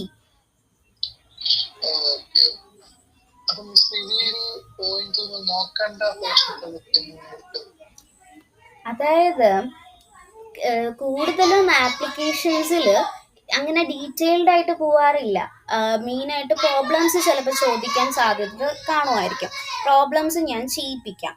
പിന്നെ ഇതിലിപ്പം ആപ്ലിക്കേഷൻസ് ചോദിക്കുകയാണെങ്കിൽ ടെക്സ്റ്റ് ബുക്കിൽ തന്നിരിക്കുന്ന ഈ 3 ആപ്ലിക്കേഷൻസ് എഴുതി കൊടുക്കുക, എന്നിട്ട് അത് എന്താണെന്നും കൂടെ ഒന്ന് ജസ്റ്റ് പറയുക. ഈ ഒരു ആപ്ലിക്കേഷൻ എഴുതി കൊടുക്കുക, എന്നിട്ട് enthalpy of formation is the energy change when 1 mole of an ionic compound is formed from its elements in their standard states. അങ്ങനെ നമുക്ക് എന്താണോ അറിയുന്നത്, ഈ ടെക്സ്റ്റ് ബുക്ക് വായിച്ചിട്ട് എന്താണോ നമുക്ക് അറിയുന്നത് അതങ്ങ് എഴുതി കൊടുത്താൽ മതി. അടുത്തതാണ് electron affinity. Electron affinity is എന്താണ്? സിമിലർ ടു, അതായത് ഈക്വൽ ടു എന്താ? ഇലക്ട്രോൺ ഗെയിൻ എൻതാൽപ്പി, രണ്ടും സെയിം തന്നെയാണ്. അപ്പോൾ ഇലക്ട്രോൺ അഫിനിറ്റി എന്ന് പറഞ്ഞാൽ ഇലക്ട്രോൺ ഗെയിൻ എൻതാൽപ്പിയെ കാൽക്കുലേറ്റ് ചെയ്യുന്ന. അപ്പോൾ ഇലക്ട്രോൺ അഫിനിറ്റി എന്ന് പറയുന്നത് എന്താ? ഒരു ആറ്റം ഒരു ഇലക്ട്രോണിനെ ഗെയിൻ ചെയ്ത് ആനിയോൺ ആകുമ്പോൾ ഉണ്ടാകുന്ന ഒരു എനർജി ചേഞ്ച് ആണ്. പലപ്പോഴും ഇലക്ട്രോൺ അഫിനിറ്റി എന്തായിരിക്കും? നമുക്ക് നേരിട്ട് അതിനെ എന്ത് ചെയ്യാൻ പറ്റില്ല, കാൽക്കുലേറ്റ് ചെയ്യാൻ പറ്റത്തില്ല. പക്ഷെ അതിനെ നമുക്ക് എന്ത് ചെയ്യാൻ പറ്റും? ഇപ്പം ബോൺ-ഹേബർ സൈക്കിള് ആപ്ലിക്കേഷൻസ് നമ്മൾ പറയുന്നതെന്ന് ഓർക്കണം. ആപ്ലിക്കേഷൻസ് എന്ന് പറഞ്ഞാൽ അവരുടെ ലാറ്റിസ് എനർജിയെ നമുക്ക് കണ്ടുപിടിക്കാൻ പറ്റും, അവരുടെ ഡെൽറ്റ എച്ച് എഫിന്റെ വാല്യൂസിനെ നമുക്ക് കണ്ടുപിടിക്കാൻ പറ്റും, അതുപോലെ തന്നെ ഇലക്ട്രോൺ അഫിനിറ്റിയും നമുക്ക് എന്ത് ചെയ്യാൻ പറ്റും? കണ്ടുപിടിക്കാൻ പറ്റും. എങ്ങനെ കണ്ടുപിടിക്കാൻ പറ്റും? ഇപ്പോൾ ബോൺ-ഹേബർ സൈക്കിൾ ഉപയോഗിച്ച് നമുക്ക് അയനൈസേഷൻ എനർജിയെ നമുക്ക് കിട്ടും, അറ്റോമൈസേഷൻ എൻതാൽപ്പി നമുക്ക് കിട്ടും, ലാറ്റിസ് എനർജി പോലുള്ള മറ്ററിയാവുന്ന മറ്റ് എനർജി ചേഞ്ച് ഒക്കെ ഉണ്ടാവുമല്ലോ, അവരെയൊക്കെ കൂട്ടിച്ചേർത്താൽ നമുക്ക് എന്ത് ചെയ്യാൻ പറ്റും? ഇലക്ട്രോൺ അഫിനിറ്റി കണ്ടുപിടിക്കാൻ പറ്റും. ഇപ്പൊ പ്രോബ്ലം ഞാൻ ഇപ്പൊ ചെയ്യിപ്പിക്കുന്നില്ല, നമുക്കത് അടുത്ത ക്ലാസ്സിലേക്ക് വെക്കാം. ഇപ്പൊ നമുക്ക് തിയറി പാർട്ട് ജസ്റ്റ് ഒന്ന് പറഞ്ഞു പോവാം. ഇപ്പൊ ഇതിൽ തന്നിരിക്കുന്ന പ്രോബ്ലംസ് ഇല്ലേ, അത് ഞാൻ അടുത്ത ക്ലാസ്സിൽ ചെയ്യിപ്പിക്കാം കേട്ടോ. പ്രോപ്പർട്ടീസ് ഓഫ് അയണിക് കോമ്പൗണ്ട്സിലേക്ക് പോവാം. പ്രോപ്പർട്ടീസ് ഓഫ് അയണിക് എന്തെങ്കിലും പറഞ്ഞാൽ എന്തോ ഞാൻ വിചാരിച്ച ശേഷം എന്തെങ്കിലും പറയുന്നുണ്ടായിരിക്കുമെന്ന്. ഓക്കെ, എന്താണ് ഈ പ്രോപ്പർട്ടീസ് ഓഫ് അയണിക് കോമ്പൗണ്ട്സ്?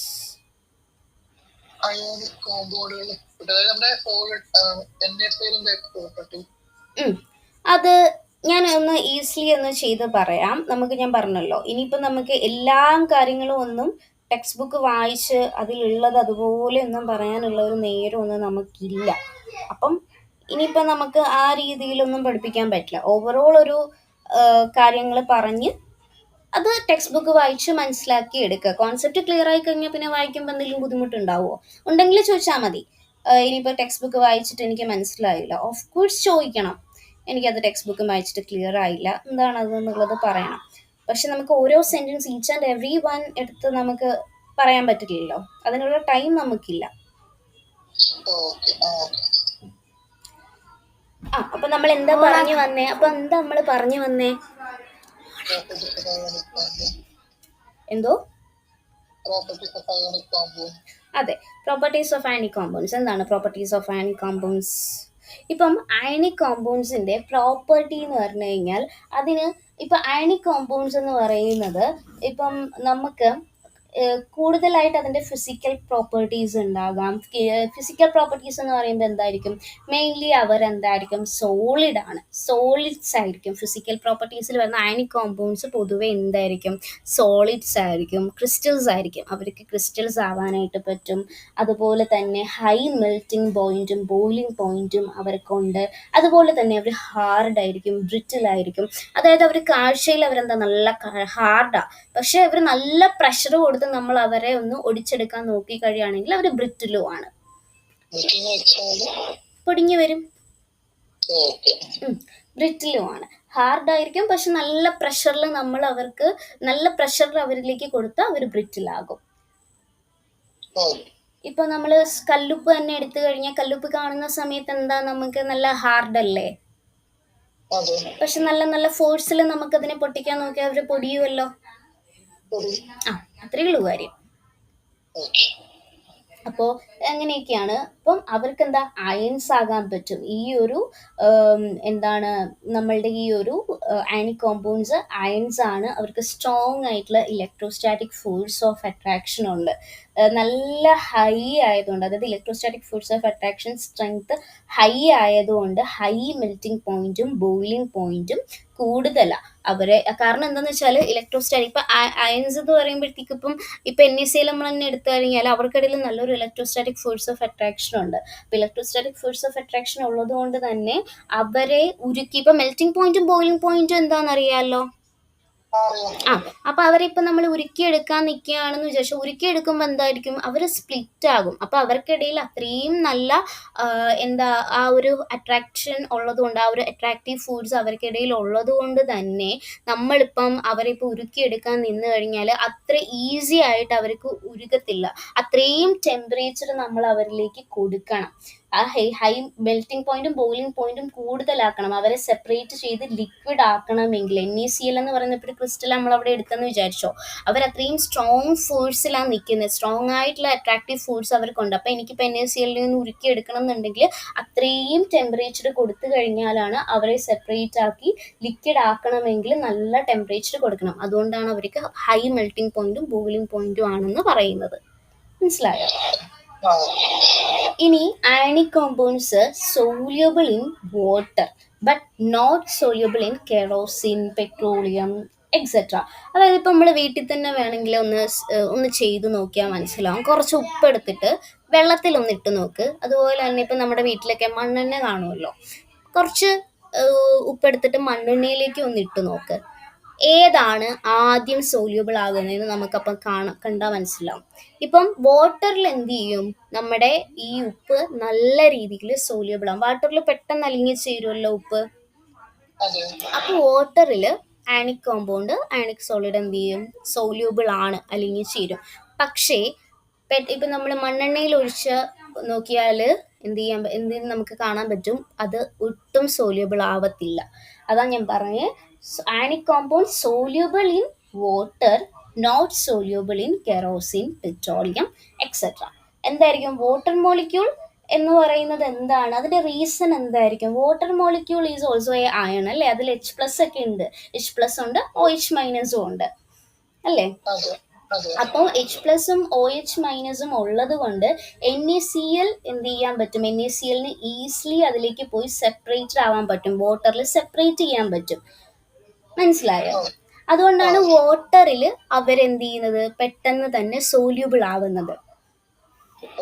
പക്ഷേ കെറോസിൻ, പെട്രോളിയം പോലെയുള്ളവരൊക്കെ ഓർഗാനിക് സോൾവെന്റാ. അവരിൽ ഒരിക്കലും ഒരു പോസിറ്റീവ് ചാർജുള്ള ആളോ നെഗറ്റീവ് ചാർജുള്ള ആളോ അവർക്കില്ല. അവര് നെഗറ്റീവ് ചാർജ് അല്ല ഉള്ളത്, അവർക്ക് ഒരിക്കലും പോസിറ്റീവോ നെഗറ്റീവ് ചാർജ് അല്ല അവർക്കുള്ളത്. അവിടെ ഉള്ളത് ഒരു കോവാലന്റ് ബോണ്ടാണ് അവർക്കുള്ളത്. പോസിറ്റീവ് നെഗറ്റീവ് ചാർജ് ഇല്ല, അവിടെ ഉള്ളത് ഒരു കോവാലന്റ് ബോണ്ടാണ്. അതുകൊണ്ടാണ് ഓർഗാനിക് സോൾവെന്റിൽ ഡിസോൾവ് ചെയ്യാൻ അയണിക് കോമ്പൗണ്ടിന് പറ്റാത്തത്. മനസ്സിലായോ?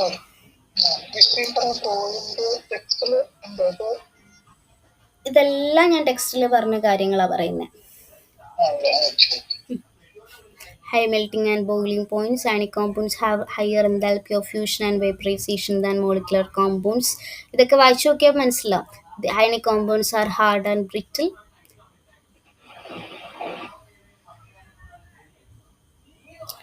പിന്നെ ഒരു കാര്യമുണ്ട്, കണ്ടക്ഷൻ ഓഫ് ഇലക്ട്രിസിറ്റി. രണ്ട് ഇലക്ട്രോണ് ഇപ്പം നമുക്ക് രണ്ട് ഇലക്ട്രോൺ ഇപ്പം വെക്കുന്ന വെച്ചാൽ രണ്ട് ഇലക്ട്രോൺ വെക്കും, എന്നിട്ട് അയൻസ് ചാർജ്ഡ് പാർട്ടിക്കിൾ ആണെങ്കിൽ നെഗറ്റീവും പോസിറ്റീവ് ചാർജ് അല്ലേ അതിലുള്ളത്. അപ്പോൾ ഈ ഇലക്ട്രോണിൽ നമ്മളുടെ നെഗറ്റീവ് പോസിറ്റീവ് ചാർജ് അല്ലേ, അപ്പോൾ ഇലക്ട്രോണിലേക്കും പോസിറ്റീവ് ചാർജും നെഗറ്റീവ് ചാർജും എന്ത് ചെയ്തു, ഇലക്ട്രോഡ് കണക്ട് ചെയ്തിട്ട് മൂവ് ചെയ്യുമ്പോഴല്ലേ ഇലക്ട്രിസിറ്റി ഒരു സർക്യൂട്ടിലൂടെ പാസ് ചെയ്യുന്നത്. അപ്പോൾ NaCl ഇൻ ലിക്വിഡ് സ്റ്റേറ്റ് അല്ലെങ്കിൽ ഒരു മോൾട്ടൺ സ്റ്റേറ്റിലാണ് എന്നുണ്ടെങ്കിൽ എന്ത് ചെയ്യും, NaCl ക്യാൻ കണ്ടക്ട് ഇലക്ട്രിസിറ്റി. എന്തുകൊണ്ടാ?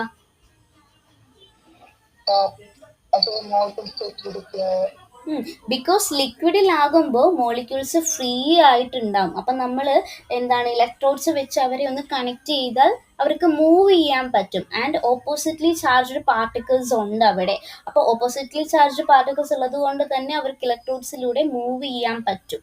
അവർ മൂവ് ചെയ്യാൻ അവരെ കൊണ്ട് സാധിക്കുന്നു. അവർ മൂവ് ചെയ്യുമ്പോൾ അവർക്ക് എന്ത് ചെയ്യാൻ പറ്റും, ഇലക്ട്രിസിറ്റി പാസ് ചെയ്യിക്കാൻ പറ്റും. പക്ഷെ സോളിഡ് സ്റ്റേറ്റിൽ വരുമ്പോൾ ദേ കനോട്ട് കണ്ടക്ട് ഇലക്ട്രിസിറ്റി. അതെന്തുകൊണ്ടാ? Molecules are very strong. Solid സ്റ്റേറ്റിലേക്ക് വരുമ്പോൾ മോളിക്യൂൾസ് ഭയങ്കര സ്ട്രോങ്. അപ്പോൾ അവർ സെപ്പറേറ്റ് ചെയ്തിട്ട് അയൺസ് ആയിട്ട് മൂവ് ചെയ്യാൻ അല്ലെങ്കിൽ ഇലക്ട്രിസിറ്റി പാസ് ചെയ്യാൻ പറ്റില്ല. ക്ലിയർ ആയോ? അതാണ് ionic compounds conduct electricity when they are dissolved in water, and ionic solids are good insulators. എന്തെങ്കിലും ഡൗട്ട് ഉണ്ടോ? ഓക്കെ അല്ലേ? പോളറൈസേഷൻ ഓഫ് അയൺസിലേക്ക് പോവാം. ഓക്കെ, പോളറൈസേഷൻ ഓഫ് അയൺസ് കൂടെ ഞാൻ പറഞ്ഞു നിർത്താം, പിന്നെ ആ ഒരു സെഷൻ അങ്ങ് കഴിയുമല്ലോ. പിന്നെ എന്തോ കേക്കത്തില്ല, എന്തുള്ളൂന്ന്? അല്ല, ഞാൻ ഇന്നത്തെ സെഷൻ അതോടെ കഴിഞ്ഞിട്ടൊന്ന് നിർത്താം എന്ന് പറഞ്ഞതാ. കാരണം അടുത്തത് കോവാലന്റ് ബോണ്ട് അല്ലേ, അത് അടുത്തൊരു സെഷനായിട്ട് നമുക്ക് പറയാം. ചാപ്റ്റർ നല്ല രീതിയിലുണ്ട്, നമ്മൾ ആഞ്ഞ് ശ്രമിച്ചാലേ പോർഷൻസ് തീരത്തുള്ളൂ കേട്ടോ. അപ്പൊ എൻ്റെ ഒപ്പം പഠിച്ചു പൊക്കോണം. ക്ലാസ് ഒക്കെ കേൾക്കുന്നുണ്ടോ? ഇന്നലെ എന്നോട് പറഞ്ഞത് കേൾക്കുന്നില്ലെന്നാണല്ലോ. കേട്ടോ? കേട്ടു തുടങ്ങിക്കോട്ടോ, കാരണം ഇനിയിപ്പോ നമുക്ക് ഒത്തിരി സമയമില്ല. അപ്പം അന്നുള്ളത് ഇത്രേ ഉള്ളൂ ഈ ചാപ്റ്റർ. ഓക്കെ, അടുത്ത ചാപ്റ്റേഴ്സിന്റെ എനിക്ക് കിട്ടിയിട്ടില്ലല്ലോ PDF. അയച്ചു കൊടുത്തിട്ടുണ്ടോ? ഓക്കെ, എനിക്ക് ഫസ്റ്റ് ചാപ്റ്ററും പിന്നെ റേഡിയോ ആക്റ്റീവിന്റെ ഒരു ചാപ്റ്ററുമാണ് കിട്ടിയത്.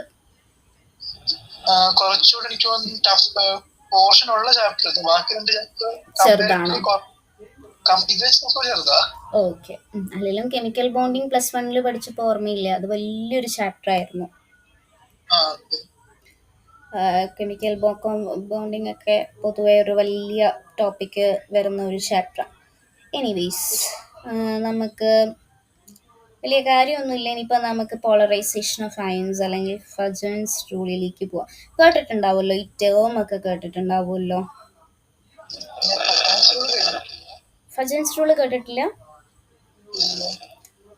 ഓക്കെ, ആദ്യമായിട്ടാണോ ഫജൻസ് റൂൾ? നമ്മൾ ഫിസിക്സിലൊക്കെ പഠിച്ചതായിരിക്കണമല്ലോ.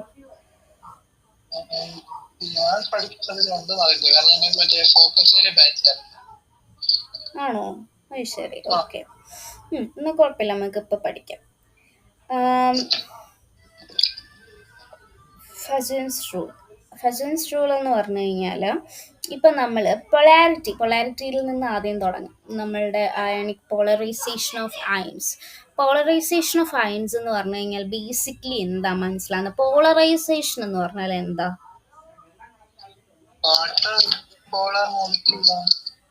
പോളാർ എന്ന് പറഞ്ഞാൽ എന്താ?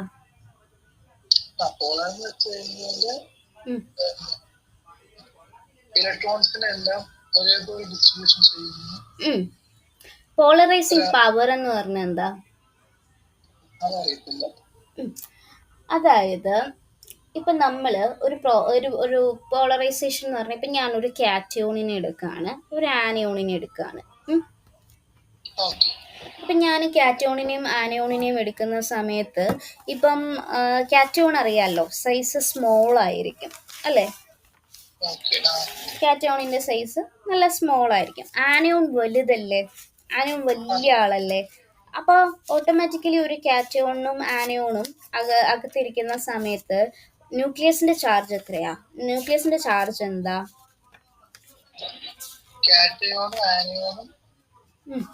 ഇപ്പൊ ന്യൂക്ലിയസിന്റെ ചാർജ് എന്താ? ഒരു ആറ്റത്തിലുള്ള ഒരു ന്യൂക്ലിയസിന്റെ ചാർജ് എന്താ? പോസിറ്റീവ് ആണ്. അപ്പം ഇലക്ട്രോൺസിന്റെ ചാർജ് നെഗറ്റീവ് ആണ്. അപ്പം കോവാലന്റ് ബോണ്ടും അയണിക് ബോണ്ടും നമ്മൾ ഉണ്ടെന്ന് പഠിച്ചിട്ടുണ്ടല്ലോ. അപ്പം കോവാലന്റ് ബോണ്ട് നോക്കിക്കഴിഞ്ഞു കഴിഞ്ഞാൽ 100% കോവാലന്റ് ബോണ്ടിന്റെ ക്യാരക്ടർ ആയിരിക്കത്തില്ല കാണിക്കുന്നത്. കുറച്ചൊക്കെ എന്ത് ചെയ്യും, അയണിക് ക്യാരക്ടറും കാണിക്കും. മനസ്സിലായോ? അതേപോലെ തന്നെയാണ് ഒരു അയണിക് കോമ്പൗണ്ട് എടുത്തു കഴിഞ്ഞാൽ 100%ഉം അയണിക് ക്യാരക്ടർ കാണിക്കില്ല, കുറച്ചെന്ത് ചെയ്യും, കോവാലന്റ് ക്യാരക്ടറും കാണിക്കും. അതെന്തുകൊണ്ടാണ് അങ്ങനെ? അറിയത്തില്ല. അതായത് ഇപ്പൊ നമ്മള് പണ്ട് ഒരു എന്താണ് NH3 NF3 ഒക്കെ കേസ് പഠിച്ചത് ഓർക്കുന്നുണ്ടോ? ഡൈപോൾ ഇന്ററാക്ഷൻ ഒക്കെ വെച്ചിട്ട്. അതിൽ നമ്മൾ പോളറൈസബിലിറ്റി പറഞ്ഞിട്ടുണ്ട്. പോളറൈസബിലിറ്റിയിലൊക്കെ ശരിക്കും വരുന്ന ഒരു ടോപ്പിക്കാണ് അത് പഠിച്ചതൊക്കെ ഓർക്കുന്നുണ്ടോ? അതിലെന്താ പഠിച്ചേന്ന് ഓർക്കുന്നുണ്ടോ?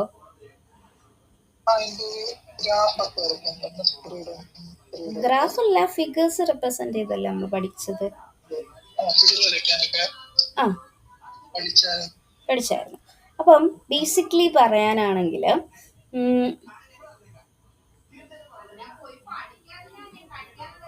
ഇപ്പം നമ്മൾ പോളറൈസബിലിറ്റി പറയുന്ന സമയത്ത് എന്തെങ്കിലും ബാക്ക്ഗ്രൗണ്ട് ഇത് വരുന്നുണ്ടോ? ഓക്കെ. അയണുകളുടെ പോളറൈസേഷൻ ഓഫ് അയൺസ് എന്ന് പറഞ്ഞു കഴിഞ്ഞാൽ ഒരു അയണിലെ ഒരു വൈദ്യുത ചാർജ് എന്ന് നമ്മൾ പറയത്തില്ലേ? എന്താ ഈ വൈദ്യുത ചാർജ് എന്ന് പറഞ്ഞു കഴിഞ്ഞാല്?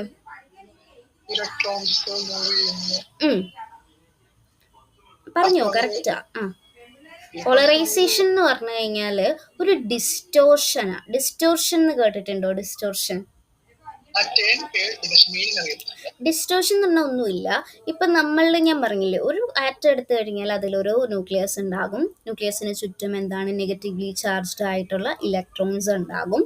അപ്പോൾ അതൊരു കാറ്റയോൺ ആണെന്ന് വിചാരിച്ചു. തൊട്ടപ്പുറത്ത് ഒരു ആനയോണും ഉണ്ട്. അപ്പം ഇലക്ട്രോൺ ക്ലൗഡ് ആനയോണിന്റെ ഒരു പോസിറ്റീവ് ചാർജ്ഡ് ആറ്റത്തിലേക്ക് എന്ത് ചെയ്യാൻ പറ്റില്ല. അത്രയും ആനയോൺ വലിയ ആളല്ലേ. ഞാനത് വരച്ച് കാണിച്ചു തരാം.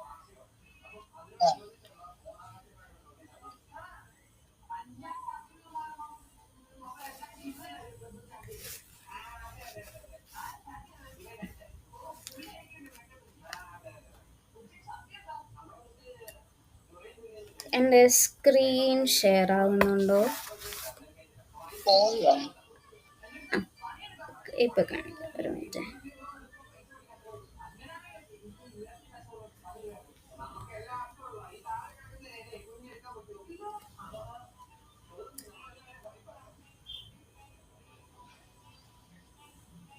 ഇപ്പൊ കാണുന്നുണ്ടായിരിക്കുമല്ലോ അല്ലേ?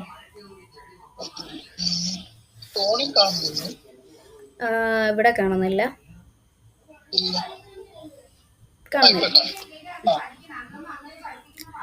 ഓക്കെ. അപ്പോ ഇപ്പൊ ഞാൻ ഇവിടെ ഒരു കാറ്റയോൺ എടുത്തു. കാറ്റയോൺ എന്ന് പറയുന്നത് സ്മോളാ, ആനയോൺ എന്ന് പറയുന്നത് വലിയ ആളാ. അപ്പോ ഈ കാറ്റയോണിന് ഇപ്പം ഞാൻ പറഞ്ഞില്ലേ, ഇപ്പം നമ്മൾ പൊളാരിറ്റി ബോണ്ട്സ് പറയുന്ന സമയത്ത് കോവാലൻ ബോണ്ടും അയണിക് ബോണ്ടും പഠിച്ചപ്പോൾ കോവാലൻ ബോണ്ട് കംപ്ലീറ്റ് ആയിട്ട് നോക്കിക്കഴിഞ്ഞാൽ 100% കോവാലൻ ബോണ്ടിന്റെ ക്യാരക്ടർ ആയിരിക്കത്തില്ല, കുറച്ചൊക്കെ എന്ത് ചെയ്യും, അയണിക് ക്യാരക്ടർ കാണിക്കും. അതുപോലെ തന്നെ ഒരു അയണിക് കോമ്പൗണ്ട് എടുത്തു കഴിഞ്ഞാൽ 100% എന്ത് ചെയ്യില്ല, അയണിക് ക്യാരക്ടർ കാണിക്കില്ല, കുറച്ച് എന്ത് ചെയ്യും, കോവാലൻ ക്യാരക്ടർ കാണിക്കും. അതെന്തുകൊണ്ടാണെന്ന് നമ്മൾ എക്സ്പ്ലെയിൻ ചെയ്യുന്നത്. ഇപ്പം ഞാനൊരു കോവാലൻ ബോണ്ട് എടുക്കാമെന്ന് വിചാരിച്ചോ. ഇപ്പം ഞാനിപ്പോൾ ഒരു ഹൈഡ്രജൻ എടുത്തു, ഒരു ഹൈഡ്രജൻ മോളിക്യൂളിനെ എടുത്തു. ഹൈഡ്രജൻ ആകെ ഒരു ഇലക്ട്രോൺ അല്ലേ ഉള്ളൂ, ഇവിടെ ഒരു ഇലക്ട്രോണേ ഉള്ളൂ. സോ ഈ 2 ഇലക്ട്രോൺസ് ഉണ്ട്. ഈ ഹൈഡ്രജന് ഈ ഇലക്ട്രോണിനെ, അതായത് ഈ ഹൈഡ്രജന്റെ ഈ ഇലക്ട്രോണ് എത്ര ശക്തിയിലാണോ അതിൻ്റെ അടുത്തേക്ക് വലിച്ചടുപ്പിക്കുന്നത് അത്രത്തോളം ശക്തിയിൽ തന്നെ ആയിരിക്കും മറ്റേ ഹൈഡ്രജനും എന്ത് ചെയ്യുന്നത്, അതിൻ്റെ ഇലക്ട്രോണിനെ തന്നിലേക്ക് വലിക്കുന്നത്. 2 ഹൈഡ്രജനും ആ ഒരു ഇലക്ട്രോണേ ഉള്ളൂ അല്ലേ. അപ്പോൾ ഈ ഹൈഡ്രജൻ, ഈ ഞാനിങ്ങനെ തൊട്ട് കാണിക്കുന്നൊന്നും കാണത്തില്ലായിരിക്കും അല്ലേ, അതിവിടെ ഇങ്ങനെ മൊത്തത്തിൽ വരച്ചാൽ കുളവാകുമല്ലോ എന്ന് ഓർക്കുമ്പോഴാണ്. ഈ ഹൈഡ്രജന് ഇതിൻ്റെ ഇലക്ട്രോണിനെ എത്ര ശക്തിയിലാണോ അതിൻ്റെ അടുത്തേക്ക് വലിച്ചടുപ്പിക്കുന്നത് അത്രത്തോളം ശക്തിയിൽ തന്നെയായിരിക്കും മറ്റേ ഹൈഡ്രജനും ആ ഇലക്ട്രോണിനെ വലിക്കുന്നത്. 2 ഹൈഡ്രജനും തന്നെ ഉള്ളൂ, അപ്പം ഇതിൻ്റെ ശക്തി തന്നെയായിരിക്കും മറ്റേ ഹൈഡ്രജനും. 2 പേരും ഒരേപോലെ തന്നെയാണ് എന്ത് ചെയ്യുന്നത്, വലിക്കുന്നത്. അപ്പം ഇതെന്ത് ചെയ്യുമെന്ന് വെച്ച് കഴിഞ്ഞ് കഴിഞ്ഞാൽ അവിടെ തന്നെ നിൽക്കും, അങ്ങോട്ടും പോത്തില്ല ഇങ്ങോട്ടും പോത്തില്ല. മനസ്സിലായോ? ഇപ്പം ഇവിടെ 2 ഹൈഡ്രജൻ ഉണ്ട്, അവർക്ക് ഒരു ഇലക്ട്രോൺ ഉണ്ട്, ഇവർക്ക് ഒരു ഇലക്ട്രോൺ ഉണ്ട്.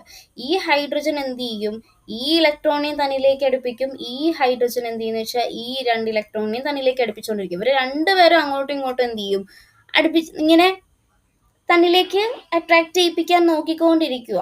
അതുകൊണ്ട് തന്നെ എന്തോ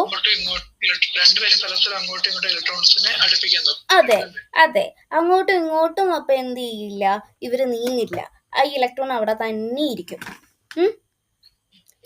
മനസ്സിലായോ?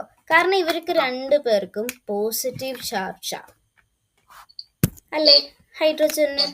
ഇപ്പൊ ഹൈഡ്രജൻ എന്തിനാ ഈ ഇലക്ട്രോൺസിനെ അങ്ങോട്ടും ഇങ്ങോട്ടും അടുപ്പിക്കാൻ നോക്കുന്നത്? കാരണം എന്താണെന്ന് വെച്ചാൽ ഹൈഡ്രജൻ ആകെ ഒരു ഇലക്ട്രോണേ ഉള്ളൂ. അപ്പൊ ഒരു ഇലക്ട്രോണും കൂടെ കിട്ടിയാൽ അവർക്ക് 2 ഇലക്ട്രോൺസ് ആയില്ലേ അവരുടെ ഇതില്. അപ്പൊ ആ 2 ഇലക്ട്രോൺ ആകുമ്പോ അവർക്ക് കുറച്ചുകൂടെ സ്റ്റെബിലിറ്റി ഉണ്ടാവൂലോ.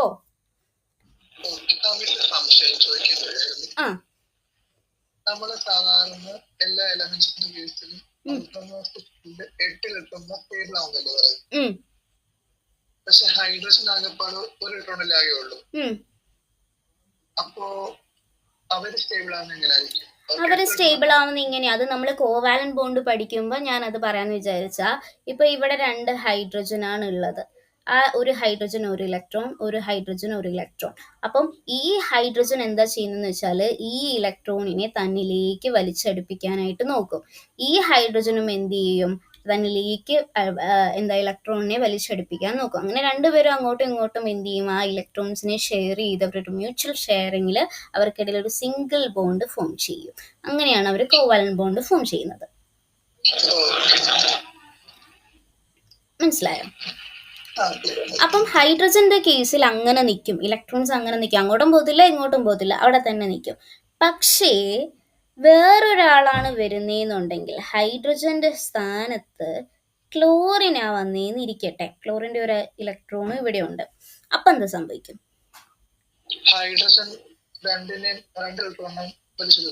ഹൈഡ്രജൻ ആണോ വലിക്കുന്നത്, ക്ലോറിൻ ആണോ വലിക്കുന്നത്? ക്ലോറിനാ. കാരണം എന്താ?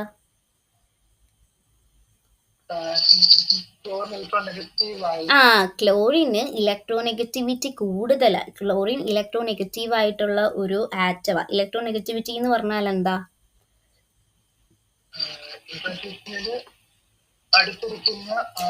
ഇലക്ട്രോൺസിനെ തന്നിലേക്ക് വലിച്ചടുപ്പിക്കാനുള്ള ഒരു കഴിവ്, അതാണ് ഇലക്ട്രോനെഗറ്റിവിറ്റി. ഇപ്പൊ എ എന്ന് പറയുന്ന ഒരു ആറ്റം ഒരു ഇലക്ട്രോൺ ദാ ഇവിടെ ഇരിക്കുന്നു, ബി എന്ന് പറയുന്ന ഒരു ആറ്റം ഒരു ഇലക്ട്രോൺ ദാ ഇവിടെ ഇരിക്കുന്നു. അപ്പോൾ ഈ ബി എന്ന് പറയുന്ന ആൾക്ക് ഈ എയിൽ നിന്നുള്ള ഈ ഇലക്ട്രോണിനെയും കൂടെ തന്നിലേക്ക് വലിച്ചടുപ്പിക്കാനുള്ള ഒരു കഴിവുണ്ടെങ്കിൽ അയാൾ ഇലക്ട്രോനെഗറ്റീവ് ആയിട്ടുള്ള ആറ്റം ആണെന്നാണ് പറയുന്നത്. മനസ്സിലായോ? അപ്പൊ ഇവിടുത്തെ ഹൈഡ്രജനും ക്ലോറിനും നോക്കിക്കഴിഞ്ഞു കഴിഞ്ഞാൽ ക്ലോറിനാണ് ഇലക്ട്രോനെഗറ്റീവ് ആയിട്ടുള്ള ആൾ. അപ്പൊ ഈ ക്ലോറിൻ എന്ത് ചെയ്യും, ഈ ഹൈഡ്രജന്റെ ഇലക്ട്രോണും കൂടി തന്നിലേക്ക് വലിച്ചുകൊണ്ട് പോകും. അപ്പൊ ഇങ്ങനെ ഇരുന്ന ആൾക്കാർ, ഇവിടെ ഇപ്പം ഇങ്ങനെ ഇരുന്ന ആള് പിന്നെ എങ്ങനെയാവും, ഇങ്ങനെയാവും, ക്ലോറിനിലേക്ക് ആ ഇലക്ട്രോൺ അങ്ങ് പോവും, ക്ലോറിന്റെ അടുത്തേക്ക് പോവും, ഇങ്ങനെയാകും അപ്പൊ സ്ട്രക്ചർ. മനസ്സിലായോ?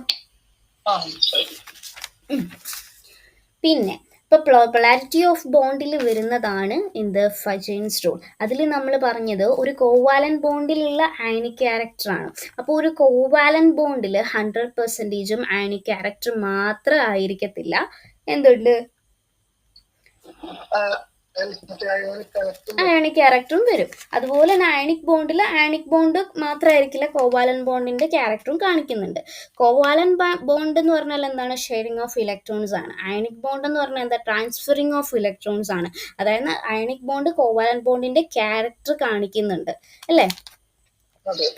അപ്പോൾ അവിടെയാണ് നമുക്ക് ഫജൻസ് റൂൾ ഡിസ്കസ് ചെയ്യുന്നത്. നമ്മുടെ കോവാലൻ ക്യാരക്ടർ ആണ്, എന്തിൻ്റെയാണ്, അയണിക് ബോണ്ടിന്റെ കോവാലൻ ക്യാരക്ടർ ആണ്. ഇപ്പം നമ്മൾ അയണിക് ബോണ്ടാണ് പഠിച്ചുകൊണ്ടിരിക്കുന്നത്. സോ അയണിക് ബോണ്ടിന്റെ വരുന്ന കോവാലൻ ക്യാരക്ടറിനെയാണ്. അപ്പോൾ ഇതിൽ ഡിപ്പെൻഡ് ചെയ്യുന്ന കുറച്ച് ഫാക്ടേഴ്സ് ഉണ്ട്. നമുക്ക് ആദ്യമേ ഒരു അയണിക് കോമ്പൗണ്ട് എങ്ങനെ കോവാലൻ ക്യാരക്ടർ കാണിക്കുന്നതെന്ന് നമുക്ക് നോക്കാം.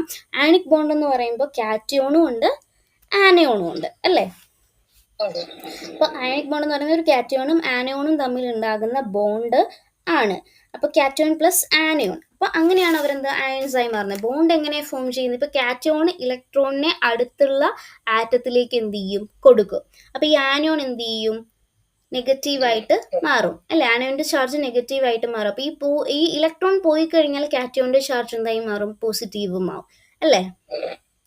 അപ്പൊ ഇലക്ട്രോണിനെ കിട്ടിക്കഴിഞ്ഞാൽ ആനയോന്റെ ചാർജ് എന്തായിരിക്കും, നെഗറ്റീവ് ആയിരിക്കും. ഇതൊക്കെ നമുക്ക് അറിയാം. അപ്പൊ ഒരു ഇലക്ട്രോണിനെ കൊടുക്കുമ്പോൾ ക്ലോറിന്, ഇപ്പൊ ക്ലോറിന്റെയും സോഡിയത്തിന്റെയും കേസ് എടുത്തു കഴിയുകയാണെങ്കിൽ തന്നെയും, ഇപ്പൊ സോഡിയത്തിന് ഒരു ഇലക്ട്രോണിനെ കൊടുക്കുമ്പോഴത്തേക്കും അതെന്തായി മാറി, Na+ ആയി മാറി, അല്ലേ? വിട്ട് കൊടുക്കുമ്പോൾ ക്ലോറിന് 8 ഇലക്ട്രോൺ ആകും ചാർജ്. അപ്പം എന്താകും, സോഡിയത്തിന്റെ ചാർജ് പോസിറ്റീവും ക്ലോറിന്റെ ചാർജ് നെഗറ്റീവും ആകും. അപ്പൊ ഇലക്ട്രോൺ ക്ലൗഡ് ഉണ്ടാകും, അല്ലേ? അവിടെ ഇലക്ട്രോൺ ക്ലൗഡ് ഉണ്ടാകും. അതായത് ഇലക്ട്രോൺ ആനയോണിലായിരിക്കും. ഇലക്ട്രോണിന്റെ ഡെൻസിറ്റി കൂടുതൽ എവിടെയായിരിക്കും, ആനയോണിക്കും. ക്ലൗഡ് പറയാൻ കാരണം ഇലക്ട്രോൺ വേവ് നേച്ചർ കാണിക്കുന്നുണ്ട്. അപ്പൊ ഈ ഒരു റീജിയനിലായിരിക്കും എന്ത്, ഇലക്ട്രോൺ കാണിക്കുന്നത്. അതായത് ആനയോണിന്റെ റീജിയനിലായിരിക്കും എന്ത് ചെയ്യുന്നത്, ഇലക്ട്രോൺ കാണിക്കുന്നത്.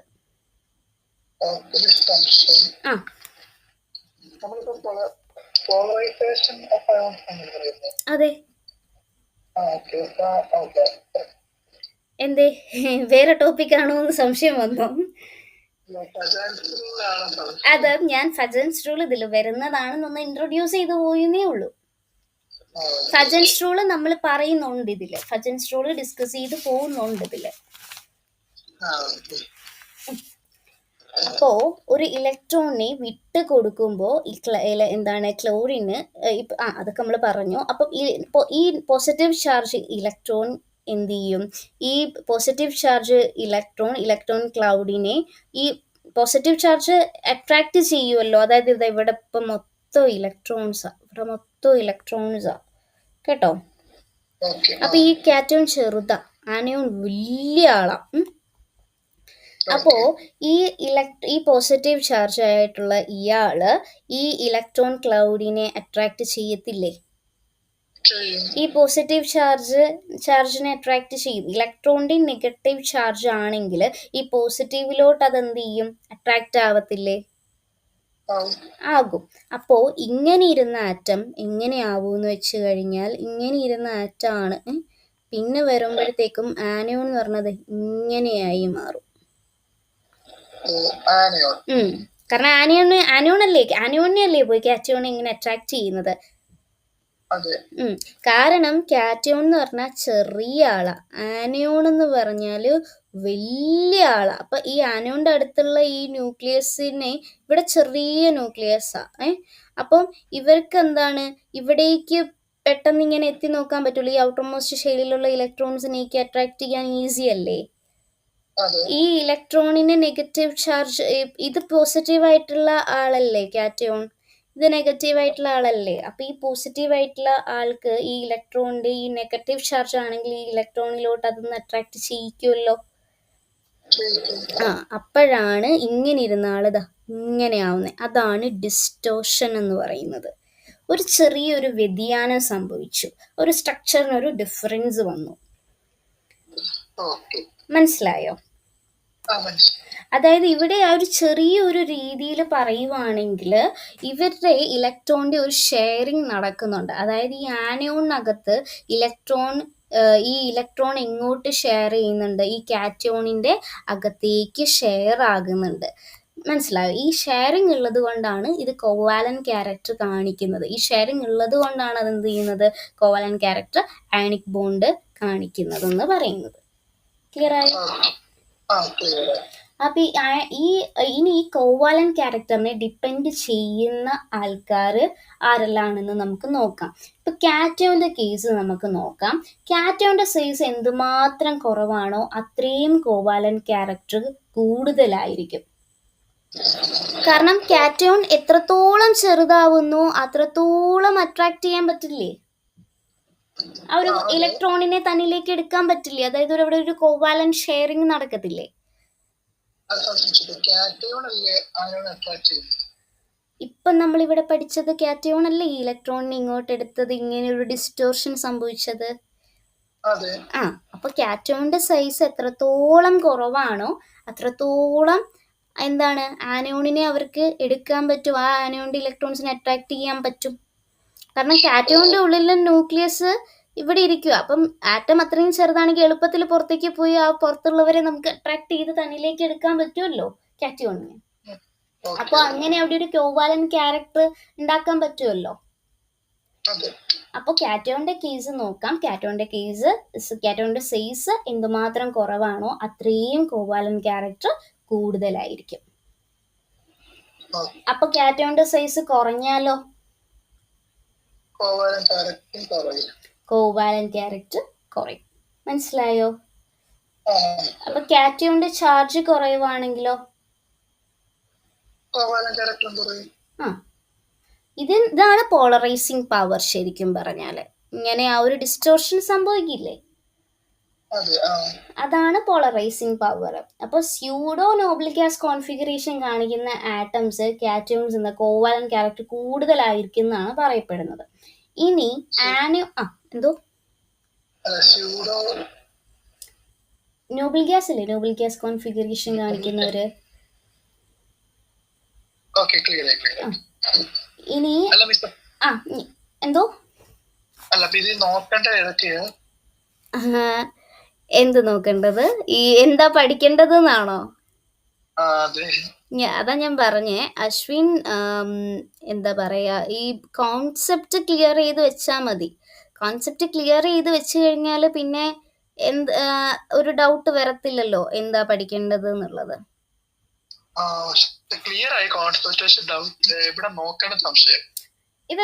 ഇത് മനസ്സിലാക്കിയിട്ട് ടെക്സ്റ്റ് ബുക്ക് വായിച്ചു നോക്ക്. എന്നിട്ട് എന്താ മനസ്സിലാവാത്തതെന്ന് എന്നോട് പറയേ. കാരണം ഞാൻ ഒരിക്കലും പ്രിഫർ ചെയ്യില്ല, നമ്മളൊരു ഡിഗ്രിയിലെത്തി അപ്പം നമ്മൾ പറഞ്ഞു തരുന്ന മാത്രം പഠിക്കേണ്ട ആ ഒരു നേച്ചർ മാറണം. നമ്മൾ കോൺസെപ്റ്റ് ക്ലിയർ ചെയ്ത് കഴിഞ്ഞാൽ നമുക്ക് എങ്ങനെ ചോദിച്ചാലും നമുക്ക് എഴുതാൻ പറ്റണം. സ്ക്രീൻ ഷെയർ ആയിട്ടില്ല എൻ്റെ? ബോർഡ് കാണുന്നുണ്ടോ? ഒരു മിനിറ്റ്.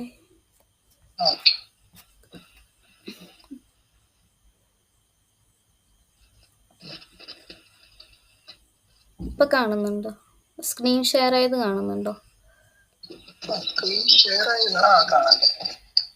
ഓക്കെ. ഇനി ആനയോന്റെ കേസ് എടുക്കുമ്പോൾ ആനയോന്റെ സൈസ് കൂടുതലാണെങ്കിലാ, ഇപ്പം ഞാൻ നോക്കി പറയാം. ഇപ്പൊ കാറ്റോന്റെ എത്രയേ ഉള്ളൂ, പക്ഷെ ആനയും ഭയങ്കര വലുതാ. അപ്പൊ ആനയും ഭയങ്കര വലുതാണ് എന്നുണ്ടെങ്കിൽ ന്യൂക്ലിയസ് ആയിട്ടുള്ള ആ ഒരു ഫോഴ്സ് ഓഫ് അട്രാക്ഷൻ കുറവായിരിക്കത്തില്ലേ? ഇപ്പൊ ഈ ലാസ്റ്റ് ഇലക്ട്രോൺസിലേക്കൊക്കെ അത്രയൊന്നും എത്തത്തില്ലല്ലോ ന്യൂക്ലിയസിന്റെ ആ ഒരു ഫോഴ്സ് ഓഫ് അട്രാക്ഷൻ. അപ്പൊ ആനയോന്റെ സൈസ് കൂടിക്കഴിഞ്ഞ് കഴിഞ്ഞാൽ ന്യൂക്ലിയസ് ആയിട്ടുള്ള ഫോഴ്സ് ഓഫ് അട്രാക്ഷൻ കുറവായിരിക്കും. ആനയോന്റെ ചാർജ് എന്തായിരിക്കും? ആനോണിന്റെ ചാർജ് കൂടുതലായിരിക്കും. അതായത് ആനോണിന്റെ പോളറൈസേഷൻ പവർ കൂടുതലായിരിക്കും. അപ്പോൾ കൂടുതലായിട്ട് കോവാലന്റ് ക്യാരക്ടർ കാണിക്കും. കാറ്റോണും ആനോണിനെ പോളറൈസ് ചെയ്യാനുള്ള കഴിവുണ്ട്. പോളറൈസേഷൻ എന്ന് പറഞ്ഞാൽ എന്താ? ചാർജിനെ സെപ്പറേറ്റ് ചെയ്യാനുള്ള കഴിവിനെയാണ് നമ്മൾ പോളറൈസേഷൻ എന്ന് പറയുന്നത്. അപ്പോൾ ഇലക്ട്രോൺ ഇപ്പം ഞാൻ പറയാം, ഇപ്പം കാറ്റോണകത്ത് ഒരുപാട് ഇലക്ട്രോൺ ഉണ്ട്. കാറ്റോണകത്ത് കുറച്ച് ഇലക്ട്രോൺസേ ഉള്ളൂ. ആനോണിനകത്ത് കുറേ ഇലക്ട്രോൺസ് ഉണ്ട്. ഓക്കെ, അപ്പം സ്വാഭാവികമായിട്ടും ഇലക്ട്രോൺ കൂടുതലായിട്ടുള്ളവർക്ക് ഇലക്ട്രോൺ ഡെൻസിറ്റി കൂടുതലല്ലേ? അപ്പം എന്താണ്, ഈ കാറ്റോണിന് പോസിറ്റീവ് ചാർജും ആനോണിന് നെഗറ്റീവ് ചാർജുമാണ്. അപ്പോൾ ഈ ഇലക്ട്രോൺസിനെ ഇലക്ട്രോൺ കൂടുതലായിട്ട് എന്ത് ചെയ്യും? ഇവിടെ ഉണ്ട്. അപ്പോൾ ഇലക്ട്രോൺ ഡെൻസിറ്റി ഇവിടെ കൂടുതലാണ്. ആനോണിന്റെ ടെൻഡൻസി ആണ് പോളറൈസേഷൻ ആണ്. ആനോണിന്റെ ടെൻഡൻസി പോളറൈസേഷൻ, ചാർജ് സെപ്പറേറ്റ് ചെയ്യുക. അതായത് ആനോൺ പോളറൈസ്ഡ് ആയിട്ട് മാറി. ഇപ്പം ഇത് ഡീറ്റെയിൽഡ് ആയിട്ട് പറഞ്ഞു പോകാനാണെങ്കിൽ നമുക്ക് ഒത്തിരി കഥ പോലെ പറയാനുണ്ട്. ഇപ്പൊ പോളറൈസേഷൻ അറിയില്ല എന്ന് പറഞ്ഞുകൊണ്ടാണ് ഞാൻ ഇതൊക്കെ പറയുന്നത് കേട്ടോ. അപ്പം കോൺസെപ്റ്റ് ക്ലിയർ ആക്കാൻ വേണ്ടിയിട്ടാണ് ഞാൻ ഇതെല്ലാം ഇപ്പൊ പറഞ്ഞു പോകുന്നത്. നമ്മള് ഇത്രയും കാര്യം മനസ്സിലാക്കിയാൽ മതി. ന്യൂക്ലിയസിന് അടുത്ത് അല്ലേ ഈ പറയുന്ന ആൾ ഇരിക്കുന്നേ, കാറ്റയോൺ ഇരിക്കുന്നേ. അപ്പൊ ആനോൺ അവിടെയുള്ള ആ ഒരു ന്യൂക്ലിയസിന് എന്ത് ചെയ്യാൻ പറ്റും? അട്രാക്ട് ചെയ്യാൻ പറ്റുമല്ലോ. കാറ്റയോൺ ചെറുതാണ്, ആനോൺ വലുതാണ്. സോ ന്യൂക്ലിയസിന് അടുത്ത് കാറ്റയോൺ ഇരിക്കുന്നത് കൊണ്ട് തന്നെ അവിടെ എന്ത് ചെയ്യാൻ, ആനോൺ അവിടെ ഉള്ള ഒരു ന്യൂക്ലിയസിനെ കൂടി എന്ത് ചെയ്യാൻ പറ്റും? അട്രാക്ട് ചെയ്യാൻ പറ്റുമല്ലോ. അതാണ് ഇങ്ങനെ ആവുന്നത്, ആ ഡിസ്റ്റോർഷൻ സംഭവിക്കുന്നത്. മനസ്സിലായോ? അപ്പൊ പോളറൈസിങ് പവർ കാറ്റയോണിനെ കൊണ്ട് ആനോണിനെ എന്തുമാത്രം പോളറൈസ് ആക്കി മാറ്റാൻ പറ്റും. അതാണ് പോളറൈസിങ് പവർ. മനസ്സിലായോ? പോളറൈസബിലിറ്റി എന്ന് പറഞ്ഞാൽ ആനയോണിന് എന്തുമാത്രം പോളറൈസ് ആകാൻ പറ്റും. ഡീഫോർമേഷൻ സംഭവിക്കും, ഇങ്ങനെ ഒരു വ്യതിയാനം പോലെ സംഭവിക്കും കാറ്റയോൺ കാരണം. അതാണ്. എന്തോ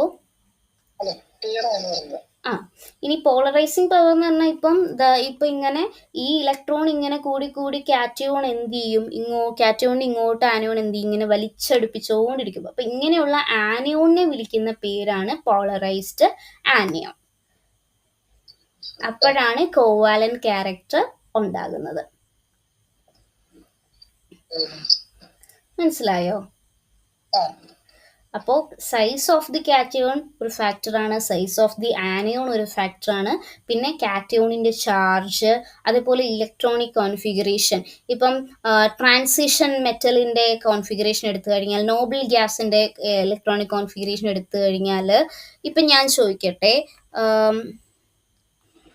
നമ്മൾ N-1 DN NS0 NS2 NP6 ഇതൊരു ട്രാൻസിഷൻ മെറ്റൽ ഇലക്ട്രോണിക് കോൺഫിഗറേഷൻ. ഇത് നോബിൾ ഗ്യാസിന്റെ ഇലക്ട്രോണിക് കോൺഫിഗറേഷനാണ്. ഇങ്ങനെയാണെങ്കിൽ പോളറൈസിങ് കാണിക്കുന്നത് ആരായിരിക്കും? കൂടുതൽ പോളറൈസേഷൻ കാണിക്കുന്നത് ആരായിരിക്കും? ട്രാൻസിഷൻ മെറ്റൽ ആയിരിക്കും.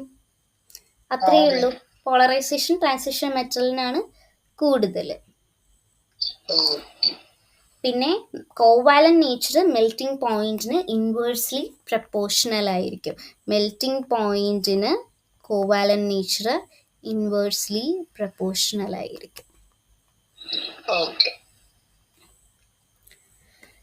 ബേസിക് ആയിട്ട് ഇപ്പം ഇത്രയും കാര്യം മനസ്സിലാക്കി ഇരുന്നാൽ മതി. ഫെജൻസ് റൂൾ എന്ന് പറഞ്ഞാൽ അയണിക് ബോണ്ടിനകത്ത് എന്തുമാത്രം കോവാലന്റ് ക്യാരക്ടർ ഉണ്ട്, അത് ഏതൊക്കെ ഫാക്ടേഴ്സിനെ ഡിപ്പെൻഡ് ചെയ്യുന്നു, അതെല്ലാം ഇപ്പം നമ്മൾ പറഞ്ഞു. മനസ്സിലായോ? എന്തെങ്കിലും ഡൗട്ട് ഉണ്ടോ? എന്തെങ്കിലും ക്ലിയർ ആയോ?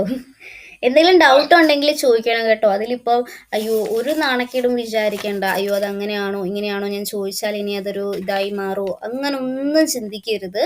നമ്മളിവിടെ ക്ലിയർ ചെയ്യാനാണ്, പഠിപ്പിക്കാനാണ് ഇരിക്കുന്നത്. സോ എന്തുണ്ടെങ്കിലും ചോദിക്കണം. ക്ലിയർ ആണോ? ഓക്കെ. പിന്നെ ഇനിയിപ്പം എന്താണെന്നുള്ളത് ഞാനിപ്പം ഏകദേശം ഒരു ഐഡിയ കിട്ടില്ലേ, ഒരു ബേസിക് ആയിട്ടുള്ള ഒരു ഐഡിയ കിട്ടിയില്ലേ?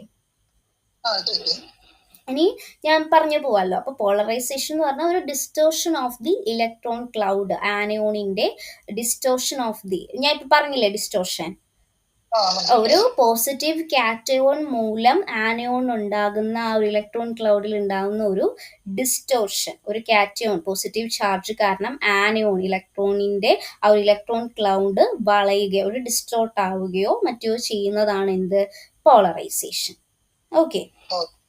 അപ്പോൾ ഒറ്റയ്ക്കുള്ള ഒരു ആനയോണിലാണെങ്കിൽ, ഐസൊലേറ്റഡ് ആയിട്ടുള്ള ഒരു ആനയോണിൽ നെഗറ്റീവ് ചാർജ് എന്തായിരിക്കും, യൂണിഫോംലി ഡിസ്ട്രിബ്യൂട്ടഡ് ആയിരിക്കും. എല്ലായിടത്തും യൂണിഫോംലി ഡിസ്ട്രിബ്യൂട്ടഡ് എന്ന് പറഞ്ഞാൽ എല്ലായിടത്തും ഉണ്ടായിരിക്കും.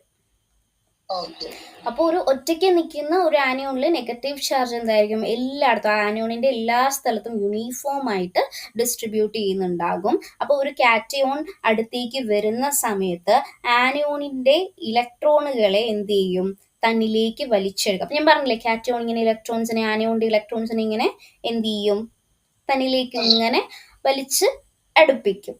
അപ്പം എന്ത് ചെയ്യും, ഇലക്ട്രോൺ ക്ലൗഡ് എന്തായി മാറും, സമമായിട്ട് മാറും. എങ്ങനെ അങ്ങോട്ടും ഇങ്ങോട്ടും വിതരണം ചെയ്യും, അവർ അങ്ങോട്ടും ഇങ്ങോട്ടും ഒരു ഷെയറിങ് ചെയ്യും. എപ്പോഴാ വിതരണം ചെയ്യുന്ന, ഒറ്റയ്ക്കുള്ള ഒരു ആനയോണിൽ നെഗറ്റീവ് ചാർജ് എല്ലായിടത്തും ഡിസ്ട്രിബ്യൂട്ട് ചെയ്യും, എല്ലായിടത്തും ഒരുപോലെ ആയിരിക്കും, യൂണിഫോംലി ഡിസ്ട്രിബ്യൂട്ട് ആയിരിക്കും. ഒരു കാറ്റയോൺ അടുത്ത് വന്നു കഴിഞ്ഞാൽ അത് ആനയോണിലെ ഇലക്ട്രോണുകളെ എന്ത് ചെയ്യും, തന്നിലേക്ക് വലിച്ചടുപ്പിക്കും. ഇലക്ട്രോൺ ക്ലൗഡ് എന്ത് ചെയ്യും, അനീവൺ ആകും. അനീവൺ ആകും, അതായത് എന്താണ്, ഇതായിട്ടും നിൽക്കില്ല, മീൻസ് സമമായിട്ട് നിൽക്കില്ല. ക്ലിയർ ആയോ? Not equal. അനീവൻ എന്ന് പറഞ്ഞാൽ നോട്ട് ഈക്വൽ ആയിട്ട് നിൽക്കും. എപ്പോഴാണ് നോട്ട് ഈക്വൽ ആയിട്ട് നിൽക്കുന്നത്, ഒറ്റയ്ക്ക് നിൽക്കുന്ന ആനയോൺ ആണെങ്കിൽ അവരുടെ ഇലക്ട്രോൺസിലേക്ക് എല്ലാം എന്തായിരിക്കും, നെഗറ്റീവ് ചാർജ് യൂണിഫോംലി ഡിസ്ട്രിബ്യൂട്ടഡ് ആയിട്ട് നിൽക്കും. പക്ഷെ ഒരു കാറ്റയോൺ അടുത്തേക്ക് വന്നു കഴിഞ്ഞാൽ ആനയോണിന്റെ ഇലക്ട്രോണുകളെ എന്ത് ചെയ്യും, കാറ്റയോൺ ഇങ്ങനെ വലിച്ചെടുപ്പിക്കും. ഞാനിപ്പോൾ ഫിഗറിൽ വരച്ച് കാണിച്ചില്ലേ, കാറ്റയോൺ ഇങ്ങനെ ആനയോണിന്റെ ഇലക്ട്രോൺ ക്ലൗഡുകളെ തന്നിലേക്ക് ഇങ്ങനെ വലിച്ചെടുപ്പിക്കും. അപ്പൊ എന്തായിരിക്കും, ആ ഇലക്ട്രോൺ ക്ലൗഡിലേക്കൊക്കെ എന്ത് ചെയ്യത്തില്ല, നേരത്തെ നിന്ന പോലെ യൂണിഫോംലി ഡിസ്ട്രിബ്യൂട്ടഡ് ആയിട്ട് നിൽക്കത്തില്ല. ആ ഇലക്ട്രോൺ ക്ലൗഡ് അൺഈവൻ ആകും, അൺഈക്വൽ ആകും. മനസ്സിലായോ? അപ്പോൾ ഇതിന്റെ ഒരു റിസൾട്ട് ആയിട്ട് അയോണിക് ബോണ്ടിൽ എന്തുണ്ടാവുന്നു, കോവാലന്റ് ക്യാരക്ടർ രൂപപ്പെടും. അപ്പം മോർ പോളറൈസേഷൻ എന്ന് പറഞ്ഞാൽ മോർ കോവാലന്റ് നേച്ചർ കാണിക്കുന്നു എന്നാ, ലെസ് പോളറൈസേഷൻ എന്ന് പറഞ്ഞാൽ മോർ അയണിക് നേച്ചർ കാണിക്കുന്നുണ്ടെന്നാ. ഇനി ഫജൻസ് റൂളിലേക്ക് വരുന്ന സമയത്ത് ഫജൻസ് റൂളിന്റെ നിയമം എന്താന്ന് വെച്ചാൽ, അയണിക് ബോണ്ടിന് അയണിക് സ്വഭാവം കൂടുതലാണോ, കോവാലന്റ് ബോണ്ടിന് കോവാലന്റ് സ്വഭാവം കൂടുതലാണോ എന്ന് തീരുമാനിക്കുന്ന ഘടകങ്ങളുണ്ട് ഫജൻസ് റൂളിൽ. ഓക്കെ, അതാണ് ഞാൻ ആദ്യമേ പറഞ്ഞ പോളറൈസിങ് പവർ ഓഫ് കാറ്റയോൺ.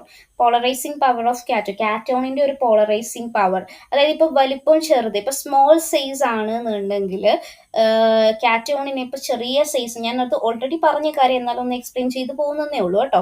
ഇപ്പൊ കാറ്റയോണിന് ചെറിയ സൈസ് ആണ് എന്നുണ്ടെങ്കിൽ എന്തായിരിക്കും, നല്ല ചാർജ് ഉണ്ടാവില്ലേ, അപ്പൊ പോളറൈസിങ് പവർ കൂടും. നല്ല ചാർജ് ഉണ്ടാകുമ്പം ആനയോണിന്റെ ക്ലൗഡ്സിനെ തന്നിലേക്ക് അടുപ്പിക്കാനുള്ള ഒരു കഴിവ് കൂടത്തില്ലേ.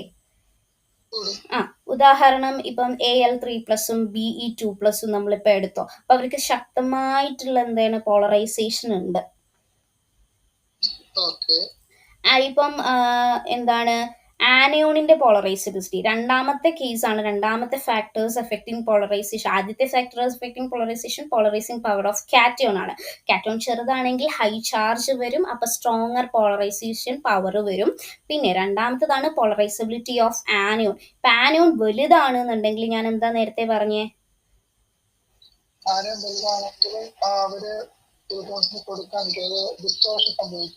ലാർജ് സൈസ് ആവുമ്പോൾ നെഗറ്റീവ് ചാർജ് കൂടുതലായിരിക്കും, ഹൈ ചാർജ് ആയിരിക്കും, എളുപ്പത്തിൽ എന്ത് ചെയ്യും, ഡിസ്റ്റോർട്ടഡ് ആവും. ക്ലിയർ ആയോ? അപ്പോ ചെറിയ കാറ്റയോൺ പ്ലസ് വലിയ ആനയോൺ എന്ത് കാണിക്കും, എന്ത് നേച്ചർ ആയിരിക്കും കാണിക്കുന്നത്, കോവാലൻ ക്യാരക്ടർ ആയിരിക്കും കാണിക്കുന്നത്. വലിയ കാറ്റോൺ പ്ലസ് ചെറിയ ആനോൺ എന്ത് ക്യാരക്ടർ ആയിരിക്കും കാണിക്കുന്നത്? Ionic character. മനസ്സിലായോ? എന്തെങ്കിലും ഡൗട്ട് ഉണ്ടോ? ഇനി applications of Fajans rule. Formation of ions. Textbook ഞാനൊന്ന് എടുത്ത് വെച്ച് കാണിക്കാം. ഇപ്പം സ്ക്രീനിലൊന്നും പ്രസന്റ് ചെയ്യുന്നതായിട്ട് കാണിക്കുന്നില്ലല്ലോ. ഇപ്പൊ കാണിക്കുന്നുണ്ടോ? ആ, ഇപ്പൊ കണ്ടോ? ആ അൺഡിസ്റ്റോർട്ടഡ് ഒറ്റയ്ക്ക് നിൽക്കുമ്പോ ഇങ്ങനെ ആനോൺ ഇരിക്കുന്നേ. ഒരു കാറ്റോൺ വരുമ്പോഴത്തേക്കും എന്താ വന്ന് വന്ന് വന്ന് വന്ന് ഒരു ഡിസ്റ്റോർഷൻ സംഭവിച്ചത് കണ്ടോ? അവിടെ കോവാലൻ നേച്ചർ വന്നത് കണ്ടോ? അതാണ് ആ ഫിഗറിൽ റെപ്രസെന്റ് ചെയ്യുന്നത് കേട്ടോ. ഇവിടെ ഈ ഒരു ഫിഗറിൽ കാണുമ്പോൾ ഇവിടെ പോളറൈസേഷൻ സംഭവിച്ചിട്ടില്ല. പക്ഷെ പിന്നീടാണ് എന്ത് ചെയ്യുന്നത്? ഒന്നുകൂടെ കാറ്റോൺ അടുത്തേക്ക് വരുമ്പോഴാണ് അവിടെ പോളറൈസേഷൻ സംഭവിച്ച് കോവാലൻ നേച്ചർ കാണുന്നത്. നമ്മൾ ഈ പറഞ്ഞ കാര്യങ്ങളൊക്കെ തന്നെ ഇതിനകത്തുള്ളൂ, വേറെ ഒന്നുമില്ല. ഓക്കെ, ഇത് കണ്ടോ? Polarising power of cation, polarisability of anion, ഇതെല്ലാം ഇപ്പൊ പറഞ്ഞതാ. സ്മോളർ പീസ്, ലാർജർ ആനിയോൺ എല്ലാം പറഞ്ഞത് ഇപ്പൊ കേട്ടോ. ഇനി is of formation of ions, അതായത് ഈ എന്താണ് നമ്മളിപ്പം അയണുകളുടെ ആ ഒരു എന്താ പറയാ ഒരു രൂപീകരണം എന്നൊക്കെ നമ്മൾ പറയത്തില്ല, ആ ഒരു ഫോർമേഷൻ ഇല്ലേ, ഇപ്പൊ ഈ അയണുകൾ ഉണ്ടാവുന്ന ആ ഒരു ഫോർമേഷൻ.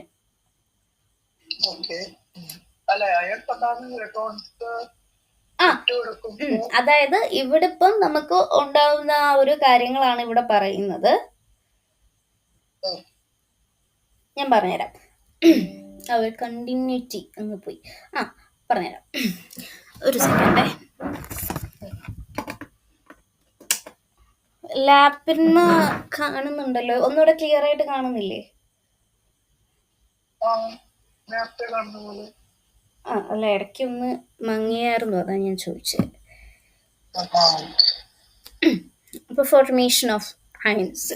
ഫോർമേഷൻ ഓഫ് അയൺസ് എന്ന് പറഞ്ഞാല് ഇപ്പൊ നമ്മളിപ്പം എന്താ പറഞ്ഞുകൊണ്ടിരുന്നത്, ഇപ്പൊ അയൺസിന്റെ കേസിൽ ഇപ്പൊ വരുമ്പോഴത്തേക്കും നമ്മൾ ഇപ്പൊ കുറെ കാര്യങ്ങൾ ഇപ്പൊ പറയും. ഇപ്പൊ പോളറൈസബിലിറ്റിയുടെ കാര്യവും എല്ലാം പറഞ്ഞു. അപ്പൊ നമ്മൾ ഇപ്പൊ ആപ്ലിക്കേഷൻസിലേക്ക് വരുന്ന സമയത്ത് ഒരു അയൺ ഫോം ചെയ്യുന്നത് ഡിപ്പെൻഡ്സ് ഓൺ സൈസ് ആണ്. അതുപോലെ തന്നെ അതിന്റെ അയണിന്റെ ചാർജിനെയും.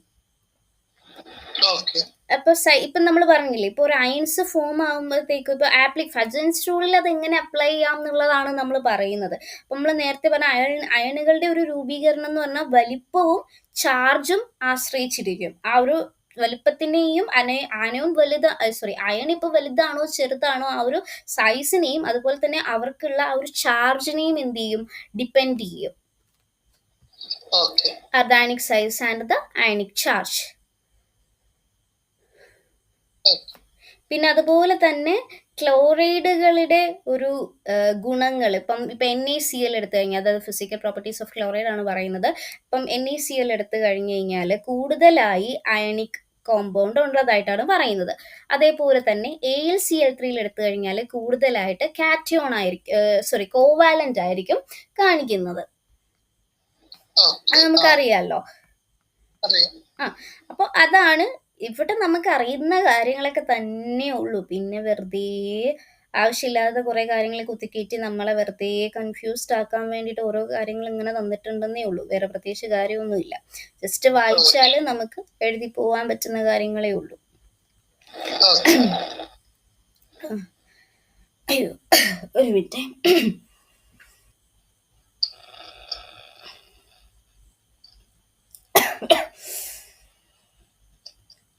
ഇപ്പം സ്ക്രീനിൽ എന്താ കാണുന്നത്? ടെക്സ്റ്റ് ബുക്ക് മാത്രമാണോ കാണുന്നേ?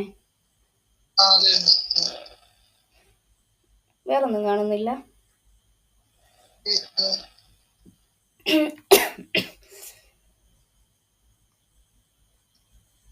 അശ്വിന് കുഴപ്പമുണ്ടോ ഇത്രയും ടൈം ആയത്? ലൈക്ക് ഇപ്പൊ എന്തെങ്കിലും ഞാൻ വിചാരിച്ച അത്ര ഒരു പോർഷൻസ് കംപ്ലീറ്റ് ആക്കണം എന്ന് വിചാരിച്ചാണ് ഇത്രയായത്. കാരണം നമ്മുടെ പോർഷൻ നമ്മൾ വിചാരിക്കുന്നതിലും കുറച്ചുകൂടെ സ്ലോലി ആണ് പോകുന്നത്. അപ്പം മേ ബി ഇപ്പം നമ്മൾ നല്ല ടെൻസ്ഡ് ആണ്, നമ്മുടെ ഒരു ടീം നല്ല രീതിയിൽ ടെൻഷനിലാണ്. അശ്വിൻ്റെ കറക്റ്റ് ടൈമിനുള്ളിൽ നമുക്ക് പോർഷൻസ് കംപ്ലീറ്റ് ചെയ്ത് തരണം എന്നുള്ളതാണ് നമ്മളുടെ ഒരു അജണ്ട. അപ്പം അതിൻ്റെ ഒരു ഇതില്ല. അപ്പം നമുക്ക് ഇപ്പം ഞാൻ ഇന്നലെ ഒരു മൈൻഡിൽ ഇത്ര കാൽക്കുലേഷൻ വെച്ചിട്ടായിരുന്നു ക്ലാസ് എടുക്കാൻ ഇരുന്നത്. 2 hours ക്ലാസ് കൊണ്ട് ഇത്ര പോർഷൻസ് തീർക്കണം എന്നുള്ളത് എൻ്റെ മൈൻഡിലുണ്ടായിരുന്നു. ബട്ട് അൺഫോർച്ചുനേറ്റ്ലി അത്രയും കവർ ചെയ്ത് പോകാൻ പറ്റിയില്ല.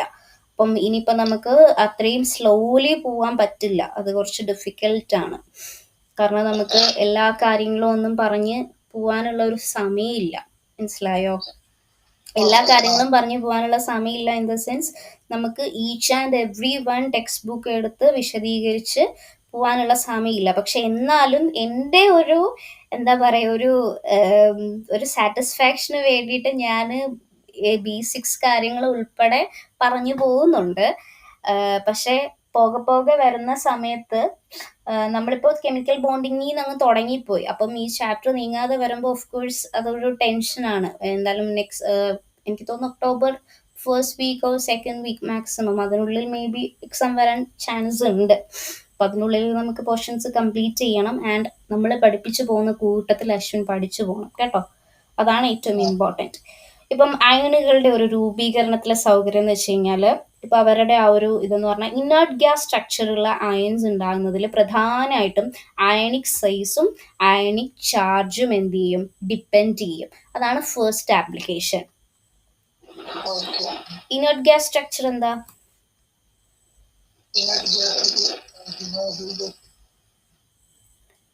എന്തോ ആണോ? ഉറപ്പാണോ?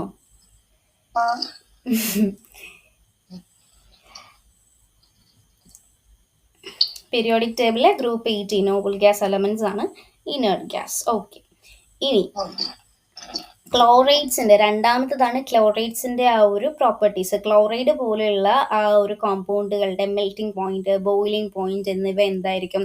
കാറ്റയോണിന്റെ വലിപ്പത്തെ എന്ത് ചെയ്യും, ഡിപ്പെൻഡ് ചെയ്യും. ക്ലോറൈഡ് എന്ന് പറയുന്നതൊക്കെ ഒരു ആനയോൺ അല്ലേ, സോ അതെന്ത് ചെയ്യും, കാറ്റയോണിന്റെ വലിപ്പത്തെ എഫക്റ്റ് ചെയ്തിട്ടായിരിക്കും മെൽറ്റിംഗ് പോയിന്റ്, ബോയിലിംഗ് പോയിന്റ് പോലെയുള്ള പ്രോപ്പർട്ടീസ്, ഫിസിക്കൽ പ്രോപ്പർട്ടീസ്, ക്ലോറൈഡ്സിന്റെ ഫിസിക്കൽ പ്രോപ്പർട്ടീസ്, അതുപോലെയുള്ള മെൽറ്റിംഗ് പോയിന്റ്, ബോയിലിംഗ് പോയിന്റ് എന്നൊക്കെയുള്ള ആ ഒരു പ്രോപ്പർട്ടീസ് എന്ത് ചെയ്യും, കാറ്റയോണിന്റെ വലിപ്പത്തെ ബാധിക്കും. അപ്പൊ കാറ്റയോണിന്റെ വലിപ്പം കുറയുമ്പോൾ എന്തായിരിക്കും, മെൽറ്റിംഗ് പോയിന്റും ബോയിലിംഗ് പോയിന്റും കൂടും.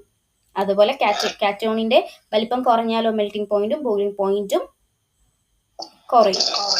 മനസ്സിലായോ? ഇനി ഡയഗണൽ റിലേഷൻഷിപ്പ്. ഡയഗണൽ റിലേഷൻഷിപ്പ് എന്ന് പറഞ്ഞു കഴിഞ്ഞാൽ എന്താ? ഇപ്പൊ പീരിയോഡിക് ടേബിളിൽ ഡയഗണലി റിലേറ്റഡ് ആയിട്ടുള്ള എലമെന്റ്സ്, ഇപ്പൊ ഫോർ എക്സാമ്പിൾ ലിഥിയവും മഗ്നീഷ്യവും ബെർലിയവും അലൂമിനിയവും ബോറോണും സിലിക്കനും കാർബണും ഫോസ്ഫറസും നൈട്രജനും സൾഫറും ഓക്സിജനും ക്ലോറിനും, അങ്ങനെ ഒരു ഡയഗണൽ റിലേഷൻഷിപ്പ് ആണ് അവർ പീരിയോഡിക് ടേബിളിൽ കാണിക്കുന്നത്. പീരിയോഡിക് ടേബിളൊക്കെ ഓർക്കുന്നുണ്ടോ? ഓർക്കുന്നുണ്ട്. അപ്പോൾ അവർക്ക് സമാനമായിട്ടുള്ള ഒരു ഗുണങ്ങൾ എന്ത് ചെയ്യുന്നുണ്ട്, കാണപ്പെടുന്നുണ്ട്. കാരണം എന്താന്ന് വെച്ചാൽ, ഇപ്പം നമ്മൾ ഡൗൺ ദ ഗ്രൂപ്പ് വരത്തില്ലേ, പീരിയോഡിക് ടേബിളിൽ ഡൗൺ ദ ഗ്രൂപ്പ് വരുന്ന സമയത്ത് എന്താ അയണൈസേഷൻ എനർജി കുറയുന്നു എന്ന് നമ്മൾ പഠിച്ചിട്ടില്ലേ? അപ്പോൾ ലെഫ്റ്റ് നിന്ന് റൈറ്റിലേക്ക് പോകുമ്പോൾ അയണൈസേഷൻ എനർജിക്ക് എന്താ പറ്റുക, കൂടും. അപ്പൊ ഇവ രണ്ടും ബാലൻസ് ആകുമ്പം ഡയഗണൽ എലമെന്റ്സ് എന്ത് ചെയ്യും, തമ്മിൽ സമാനമായിട്ടുള്ള ഒരു ഗുണങ്ങൾ കാണിക്കുന്നുണ്ട്. അതാണ് ഡയഗണൽ റിലേഷൻഷിപ്പ് ഈ ഫിഗർ കൊണ്ട് കാണിക്കുന്നത്. എന്തെങ്കിലും ഡൗട്ട് ഉണ്ടോ? ഇനി സ്ട്രെങ്ത് ഓഫ് ഹൈഡ്രാസിഡ്സ്. അതെന്താ സ്ട്രെങ്ത് ഓഫ് ഹൈഡ്രാസിഡ്സ് എന്ന് പറയുന്നത്? ഇപ്പം ഗ്രൂപ്പ് 7 ഇല്ലേ, ഓക്സിജൻ ഗ്രൂപ്പ് ഇല്ലേ, ഗ്രൂപ്പ് 6, ഗ്രൂപ്പ് 7 അല്ല, സോറി, ഗ്രൂപ്പ് 6 എന്ന് പറയുന്ന ഓക്സിജൻ ഗ്രൂപ്പാ. ഇപ്പൊ ഗ്രൂപ്പ് 7 ഹാലോജൻ ഗ്രൂപ്പ് എന്നിവയിൽ, ഇപ്പൊ ഗ്രൂപ്പ് 6, ഗ്രൂപ്പ് 7 എന്നിവയിലെ ആനോണിന്റെ വലിപ്പം, അതായത് സൈസ് എന്ന് പറയുന്നത് താഴേക്ക് പോകുന്ന ഡൗൺ ദ ഗ്രൂപ്പിൽ പോകുമ്പോൾ കൂടി വരിക ചെയ്യുന്നത്. അപ്പൊ ആനോൺ വലുതാകുമ്പോൾ ഈ പറയുന്ന ബോണ്ടും എന്താവും, ആനോൺ തമ്മിലുള്ള ആ ഒരു ഹൈഡ്രജനും ആനോണും തമ്മിലുള്ള ബന്ധം എന്താവും, വീക്ക് ആയിക്കൊണ്ടിരിക്കുക. മനസ്സിലായി? ആനോൺ ഇങ്ങനെ വലുതായി വരികയല്ലേ, താഴേക്ക് പോകുന്നതിനാൽ ആനോണിന്റെ സൈസ് വലുത്. നമ്മൾ പഠിച്ചിട്ടില്ലേ, ഡൗൺ ദ ഗ്രൂപ്പ് വരുമ്പോൾ ആനോൺ ഇങ്ങനെ വലുതായി വരുന്നു. അപ്പോ അങ്ങനെ വരുമ്പോഴത്തേക്കും ആ ഹൈഡ്രജൻ ബോണ്ട്, ഹൈഡ്രജനും ഈ പറയുന്ന ആനോൺ ബോണ്ട്, നമുക്കിപ്പോൾ H ഹൈഡ്രജൻ ആനോൺ ആയിപ്പോൾ ഒരു X ആക്കി നമുക്ക് എടുക്കാം. അപ്പൊ ആ HX ബോണ്ട് എന്ത് ചെയ്യും, തമ്മിലുള്ള ആ ഒരു ബന്ധം എന്ത് ചെയ്യും, വീക്കാണ്. കാര്യം മനസ്സിലായോ? ഹൈഡ്രാസിഡ്സിന്റെ സ്ട്രെങ്ത് ആണ് കേട്ടോ നമ്മൾ പറയുന്നത്. ഹൈഡ്രാസിഡ്സ് എന്ന് പറഞ്ഞാൽ അവിടെ ഹൈഡ്രജനും കാണും ഓക്സിജനും കാണും. മനസ്സിലായോ? അപ്പൊ ഗ്രൂപ്പ് ഓക്സിജൻ ഗ്രൂപ്പ് എന്നാണ് 6th ഗ്രൂപ്പിനെ അറിയപ്പെടുന്നത്. അപ്പൊ 6th ഗ്രൂപ്പിൽ വരുന്ന സമയത്തും അതുപോലെ തന്നെ ഹാലജൻ ഗ്രൂപ്പ് ഇപ്പൊ നമ്മൾ എടുക്കുകയാണ്. ഹാലജൻ ഗ്രൂപ്പ് എന്ന് പറയുമ്പോഴത്തേക്കും ആരൊക്കെ വരും ഹാലജൻസ് ഗ്രൂപ്പില്? അവരൊക്കെ ഹാലജൻ ഗ്രൂപ്പില്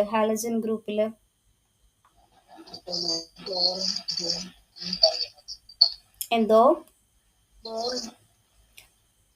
ഹാലജൻ ഗ്രൂപ്പിൽ വരുന്ന ഗ്രൂപ്പ് 17ലുള്ള എലമെന്റ്സ് ആണ് ഫ്ലൂറിൻ, ക്ലോറിൻ, ബ്രോമിൻ, അയഡിൻ. അവരൊക്കെ നല്ല ആനയോൺസ് ആണ്, അത്യാവശ്യം നല്ല വലിപ്പമുള്ള ആനയോൺസ് ആണ്. മനസ്സിലായോ?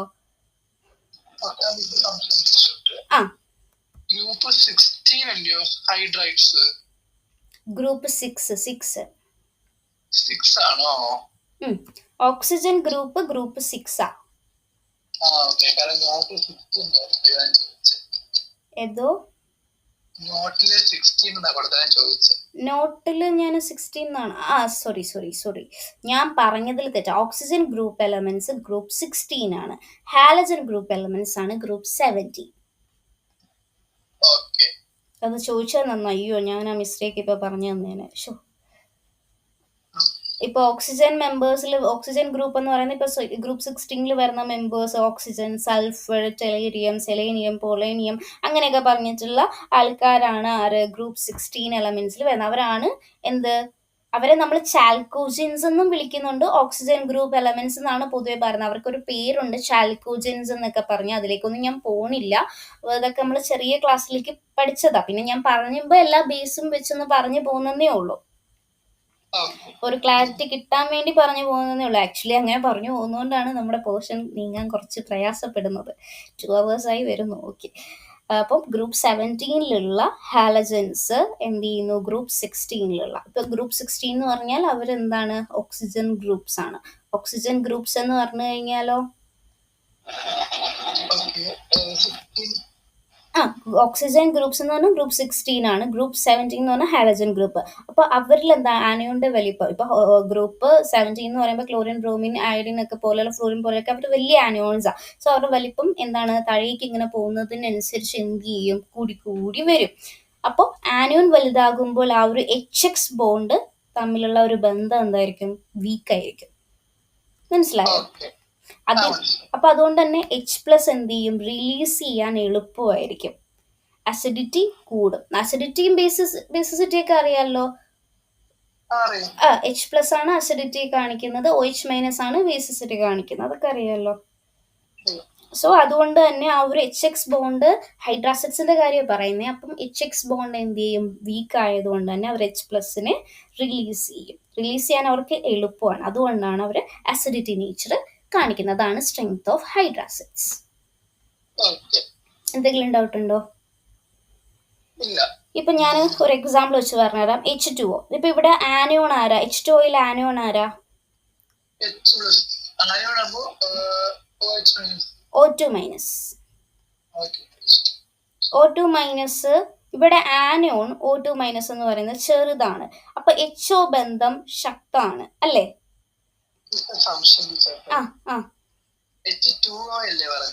അതായത് H2O എന്ന് പറഞ്ഞു കഴിഞ്ഞാൽ ഹൈഡ്രജൻ എന്ന് പറയുന്നത് ഒരു കാറ്റയോണും ഓക്സിജൻ എന്ന് പറയുന്നത് ഒരു ആനയോണും. അങ്ങനെയല്ലേ?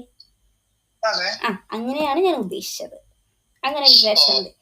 അപ്പോൾ H2Oയിൽ ഇവിടെ ആനയോൺ O2- ആണ്. O2- എന്ന് പറഞ്ഞാൽ അങ്ങനെ ആ ഓക്സിഡേഷൻ സ്റ്റേറ്റ് വെച്ച് നമ്മൾ പറയുന്നത്. അപ്പോൾ ഇവിടെ ആനയോൺ O2- ചെറുതാണ്. കാരണം അത് അത്ര വലുതല്ല. ആനയോൺ ഓക്സിജൻ എന്ന് പറയുന്ന ആനയോൺ അത്ര വലുതല്ല. അപ്പൊ ആനയോൺ ചെറുതാണ്. അപ്പൊ HO ബന്ധം എന്തായിരിക്കും? സ്ട്രോങ് ആയിരിക്കോ വീക്ക് ആയിരിക്കോ? വീക്ക് ആയിരിക്കും. HO ബന്ധം ഭയങ്കര സ്ട്രോങ്. വീക്ക് ആയിരിക്കോ? ആനയോൺ വലുതാകുമ്പോഴാണ് HX ബോണ്ട് എന്ത് ചെയ്യുന്നത്? വീക്ക് ആവുന്നത്. അപ്പോഴാണ് അവർ H+നെ റിലീസ് ചെയ്ത് അസിഡിറ്റി കൂടുന്നത്. ആനയോൺ ചെറുതാ. അപ്പോഴോ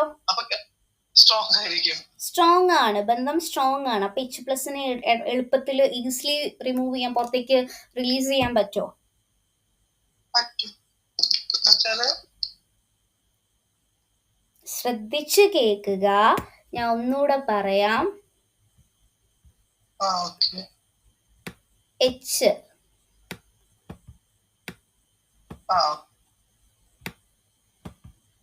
നല്ല സ്ലോ ആ ലാപ്പിൽ വരക്കാൻ, അതാ ഞാൻ പറഞ്ഞ ലാപ്പിൽ ഭയങ്കര ബുദ്ധിമുട്ടാ. എച്ച്ഒ ബന്ധം. ഈ എച്ച്ഒയില് O2 മൈനസ് എന്ന് പറയുന്ന ഇയാള് ചെറുതാ, ഈ ആനോൺ ചെറുതാ. കാരണം ഡൗൺ ദ ഗ്രൂപ്പ് വരുമ്പോഴല്ലേ ആനോൺ വലുതായി വലുതായി വരത്തുള്ളൂ. അപ്പോ ഇപ്പൊ ഓക്സിജൻ ചെറുതല്ലേ, ഡൗൺ ദ ഗ്രൂപ്പ് എന്ന് പറഞ്ഞാൽ താഴേക്ക് പോകുന്നതിനനുസരിച്ച് ആനോൺ വലുതായി വലുതായി വരുന്നത്. ഫ്ലൂറിൻ, ക്ലോറിൻ, ബ്രോമിൻ ഒക്കെ ഇങ്ങനെ താഴേക്ക് പോകുമ്പോഴാണ് അത് എന്ത് ചെയ്യുന്നത്, വലുതായി വരുന്നത്. അപ്പം nitrogen, oxygen, fluorine, chlorine, bromine അങ്ങനെ അങ്ങനെയല്ലേ ഡൗൺ ദ ഗ്രൂപ്പ് പോകുന്നത്.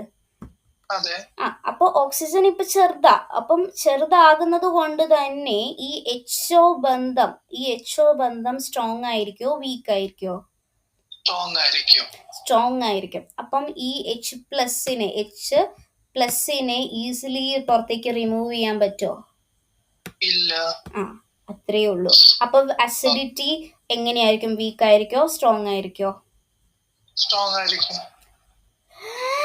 എനിക്ക് വയ്യ, ഇത് പുറത്തു വിടാൻ പറ്റില്ലല്ലോ. H+ ഈസിലി പുറത്തേക്ക് പോണില്ല. അപ്പൊ വീക്ക് ആസിഡ് ആണോ സ്ട്രോങ് ആസിഡ് ആണോ? വീക്ക് ആസിഡ് ആണ്. മനസ്സിലായോ? ഇത് കാര്യം മനസ്സിലാക്കേണ്ടത്, ഇപ്പൊ ഓക്സിജൻ ഗ്രൂപ്പും അതായത് ഫ്ലൂറിൻ, ക്ലോറിൻ, ബ്രോമിൻ പോലെയുള്ള ഓക്സിജൻ ഗ്രൂപ്പും ഹാലജൻസ് ഗ്രൂപ്പും എന്താണ്, ആനോണിന്റെ വലിപ്പം താഴേക്ക് പോകുന്നതിനനുസരിച്ച് കൂടിക്കൂടി വരിക. അപ്പൊ ആനോൺ വലുതാകുമ്പോൾ ആ ഒരു HX ബോണ്ട്, എക്സ് എന്ന് പറയുന്നത് ആനോണിനെയാണ് കേട്ടോ പറയുന്നത്. ആ HX ബോണ്ട് ആനോൺ തമ്മിൽ, ആ ഹൈഡ്രജനും ആനോണും തമ്മിലുള്ള ഒരു ബന്ധം എന്തായിരിക്കും, വീക്ക് ആയിരിക്കും. മനസ്സിലായോ? കാരണം ആനോൺ വലുതായി വലുതായി വലുതായി വരുന്നതിനനുസരിച്ച് ഹൈഡ്രജനുമായിട്ടുള്ള ഒരു ബോണ്ട് എന്ത് ചെയ്യും, കുറഞ്ഞു കുറഞ്ഞു വരും, വീക്ക് ബോണ്ട് ആയിരിക്കും. അപ്പം ഇവിടെ എച്ച് എന്ന് പറയുന്ന ആള് ഒരാളുമായിട്ട് എന്ത് ചെയ്യും, ഒരു ആനോണുമായിട്ട് ഒരു ബോണ്ടിൽ നിൽക്കുമ്പോഴത്തേക്കും ഈ ആനോൺ അത്ര വലുതായി വലുതായി വരുന്നതിനനുസരിച്ച് ഇപ്പൊ ഇങ്ങനെ വലുതായി വരുന്ന ആളാണെങ്കിൽ ഈ ചെറിയ ആറ്റവുമായിട്ട് ഭയങ്കര ബോണ്ടിങ്ങിലേക്ക് നിൽക്കാൻ പറ്റുമോ? അപ്പൊ അവർക്ക് ആ ഒരു റിലേഷൻഷിപ്പിൽ എന്ത് ചെയ്യും, പതിയെ അത്രയും സ്ട്രോങ് ആയിരിക്കത്തില്ല. മനസ്സിലായോ? അപ്പം അത്രയും സ്ട്രോങ് ആകാൻ പറ്റത്തില്ല. അപ്പൊ ആ ഒരു HX ബോണ്ട്, ആ ഹൈഡ്രജനും ആനോണും തമ്മിലുള്ള ഒരു ബന്ധം എന്തായിരിക്കും, വീക്ക് ആയിരിക്കും. അതുകൊണ്ട് തന്നെ അവരെന്ത് ചെയ്യും, പെട്ടെന്ന് തന്നെ ആ ഒരു H+ റിലീസ് ചെയ്യും, ആ ഒരു ആളെ അങ്ങ് റിലീസ് ചെയ്യും. മനസ്സിലായോ? അസിഡിറ്റി കൂടും. H+ ആയിട്ട് പോകുമ്പോഴത്തേക്കും അതെന്താ, അസിഡിറ്റി അല്ലേ, ആസിഡ് അല്ലേ? അപ്പൊ അസിഡിറ്റി കൂടും H+ ആയിട്ട് റിലീസ് ചെയ്യുമ്പോഴത്തേക്കും.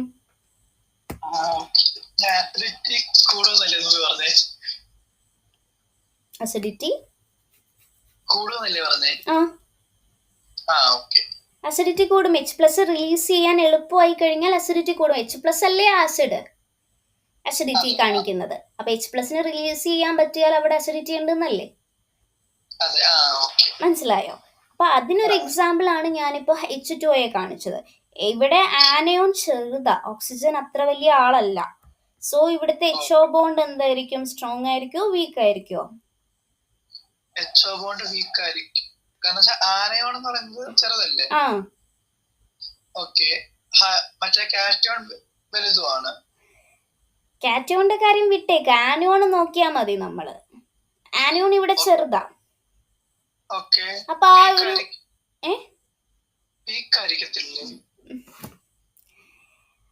മനസ്സിലായില്ലല്ലേ ഞാൻ പറഞ്ഞതൊന്നും? മനസ്സിലായിരുന്നു.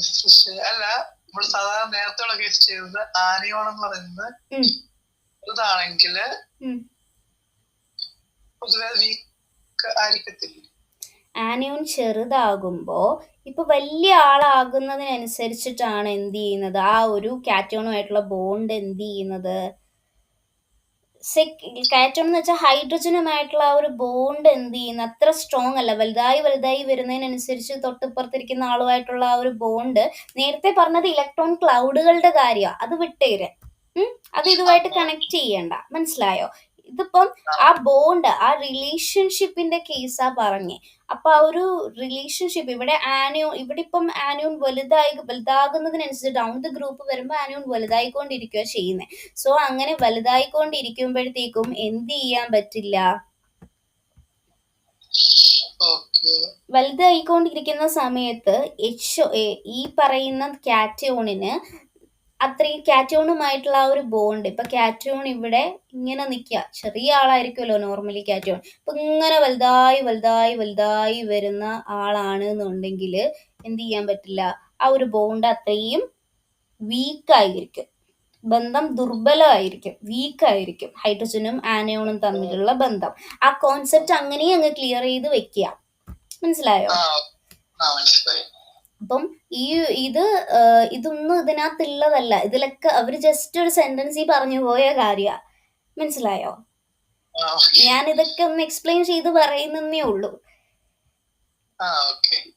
അപ്പം ഇവരുടെ ഈ ആനോണ് എന്താ ചെയ്യുന്നതെന്ന് വെച്ച് കഴിഞ്ഞാല്, ആനോണിന്റെ വലിപ്പം താഴേക്ക് പോകുന്നത് കൊണ്ട് കൂടുക, ഡൗൺ ദ ഗ്രൂപ്പിൽ കൂടി വരിക. അപ്പൊ ആനോൺ വലുതാകുമ്പോ HX ബോണ്ട് എന്തായിരിക്കും, വീക്കായിരിക്കും.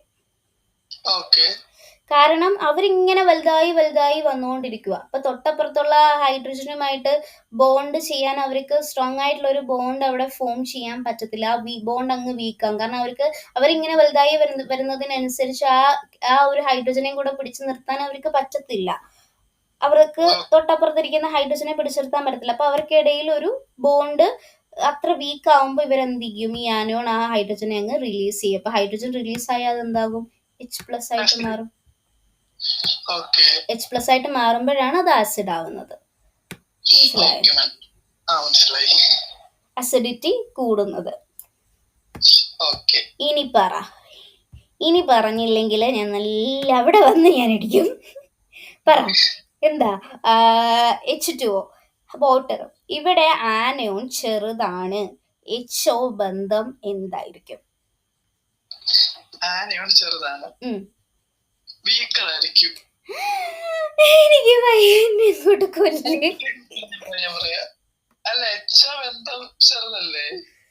ആനയോൺ ചെറുതാ, അപ്പം ആ ആനയോണ് ഹൈഡ്രജനുമായിട്ട് സ്ട്രോങ് ആയിരിക്കും. അപ്പൊ H+നെ എളുപ്പത്തിൽ റിലീസ് ചെയ്ത് കളയോ അവര്? കാരണം ബോണ്ട് അവിടെ സ്ട്രോങ് ആ ആനയോണ് ഹൈഡ്രജനുമായിട്ട് ഒരു ബോണ്ട് ഉണ്ട്, അവിടെ ഹൈഡ്രജനെ പിടിച്ചു നിൽക്കുന്നുണ്ട്.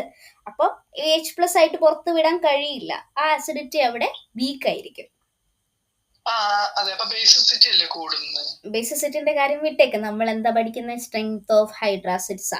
ഹൈഡ്രാസിഡ്സിന്റെ സ്ട്രെങ്ത് എങ്ങനെയാണ് എന്നാണ് നോക്കുന്നത്. ഹൈഡ്രജനും ആ പറയുന്ന ആസിഡ്സും തമ്മിലുള്ള ഹൈഡ്രാസിഡ്സിന്റെ ആ ഒരു സ്ട്രെങ്തിനെ കുറിച്ചാണ് പറയുന്നത്. Due to the increasing of size of anions in the 6th and 7th groups, the acidic character increases as we go down the group.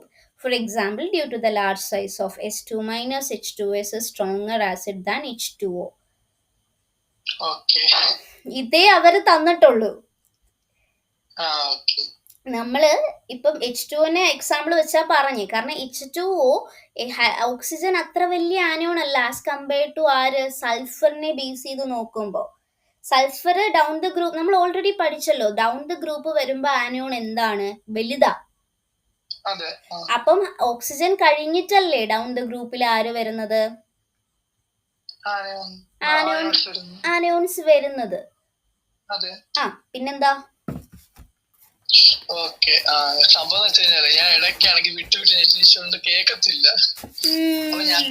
അതൊന്നും അല്ല.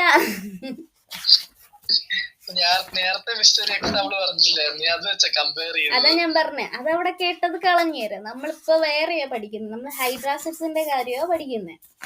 ഒരു കാര്യം തലയിൽ കയറ്റി കഴിഞ്ഞാല് അത് തന്നെ വെച്ചുകൊണ്ടിരിക്കേണ്ടത്. നമ്മൾ പുതിയ പുതിയ കാര്യങ്ങൾ പറഞ്ഞുകൊണ്ടിരിക്കുക. ഇപ്പൊ അവിടെ നമ്മൾ പറഞ്ഞത് ഡിസ്റ്റോർഷന്റെ കാര്യമാണ് നമ്മൾ പറഞ്ഞുകൊണ്ടിരുന്നത്. കാരണം ആ കാറ്റോൺ ആനയോണിന്റെ ആൾക്കാരെ എന്ത് ചെയ്യാൻ പറ്റും, തന്നിലേക്ക് അടുപ്പിക്കാനായിട്ട് പറ്റുന്ന ഒരു കേസിന്റെ കാര്യമാണ് നമ്മൾ പറഞ്ഞുകൊണ്ടിരുന്നത്. മനസ്സിലായോ? ഇനി അപ്പൊ നമ്മള് പറഞ്ഞുകൊണ്ടിരുന്നത്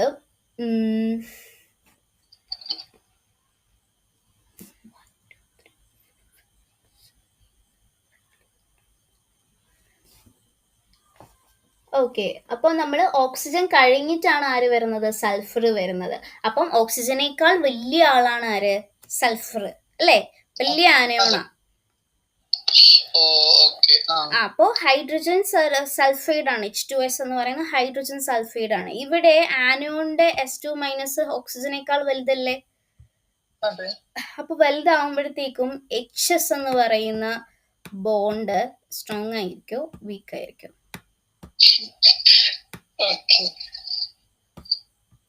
അതായത് ഇപ്പൊ ആനോൺ വലുതല്ലേ,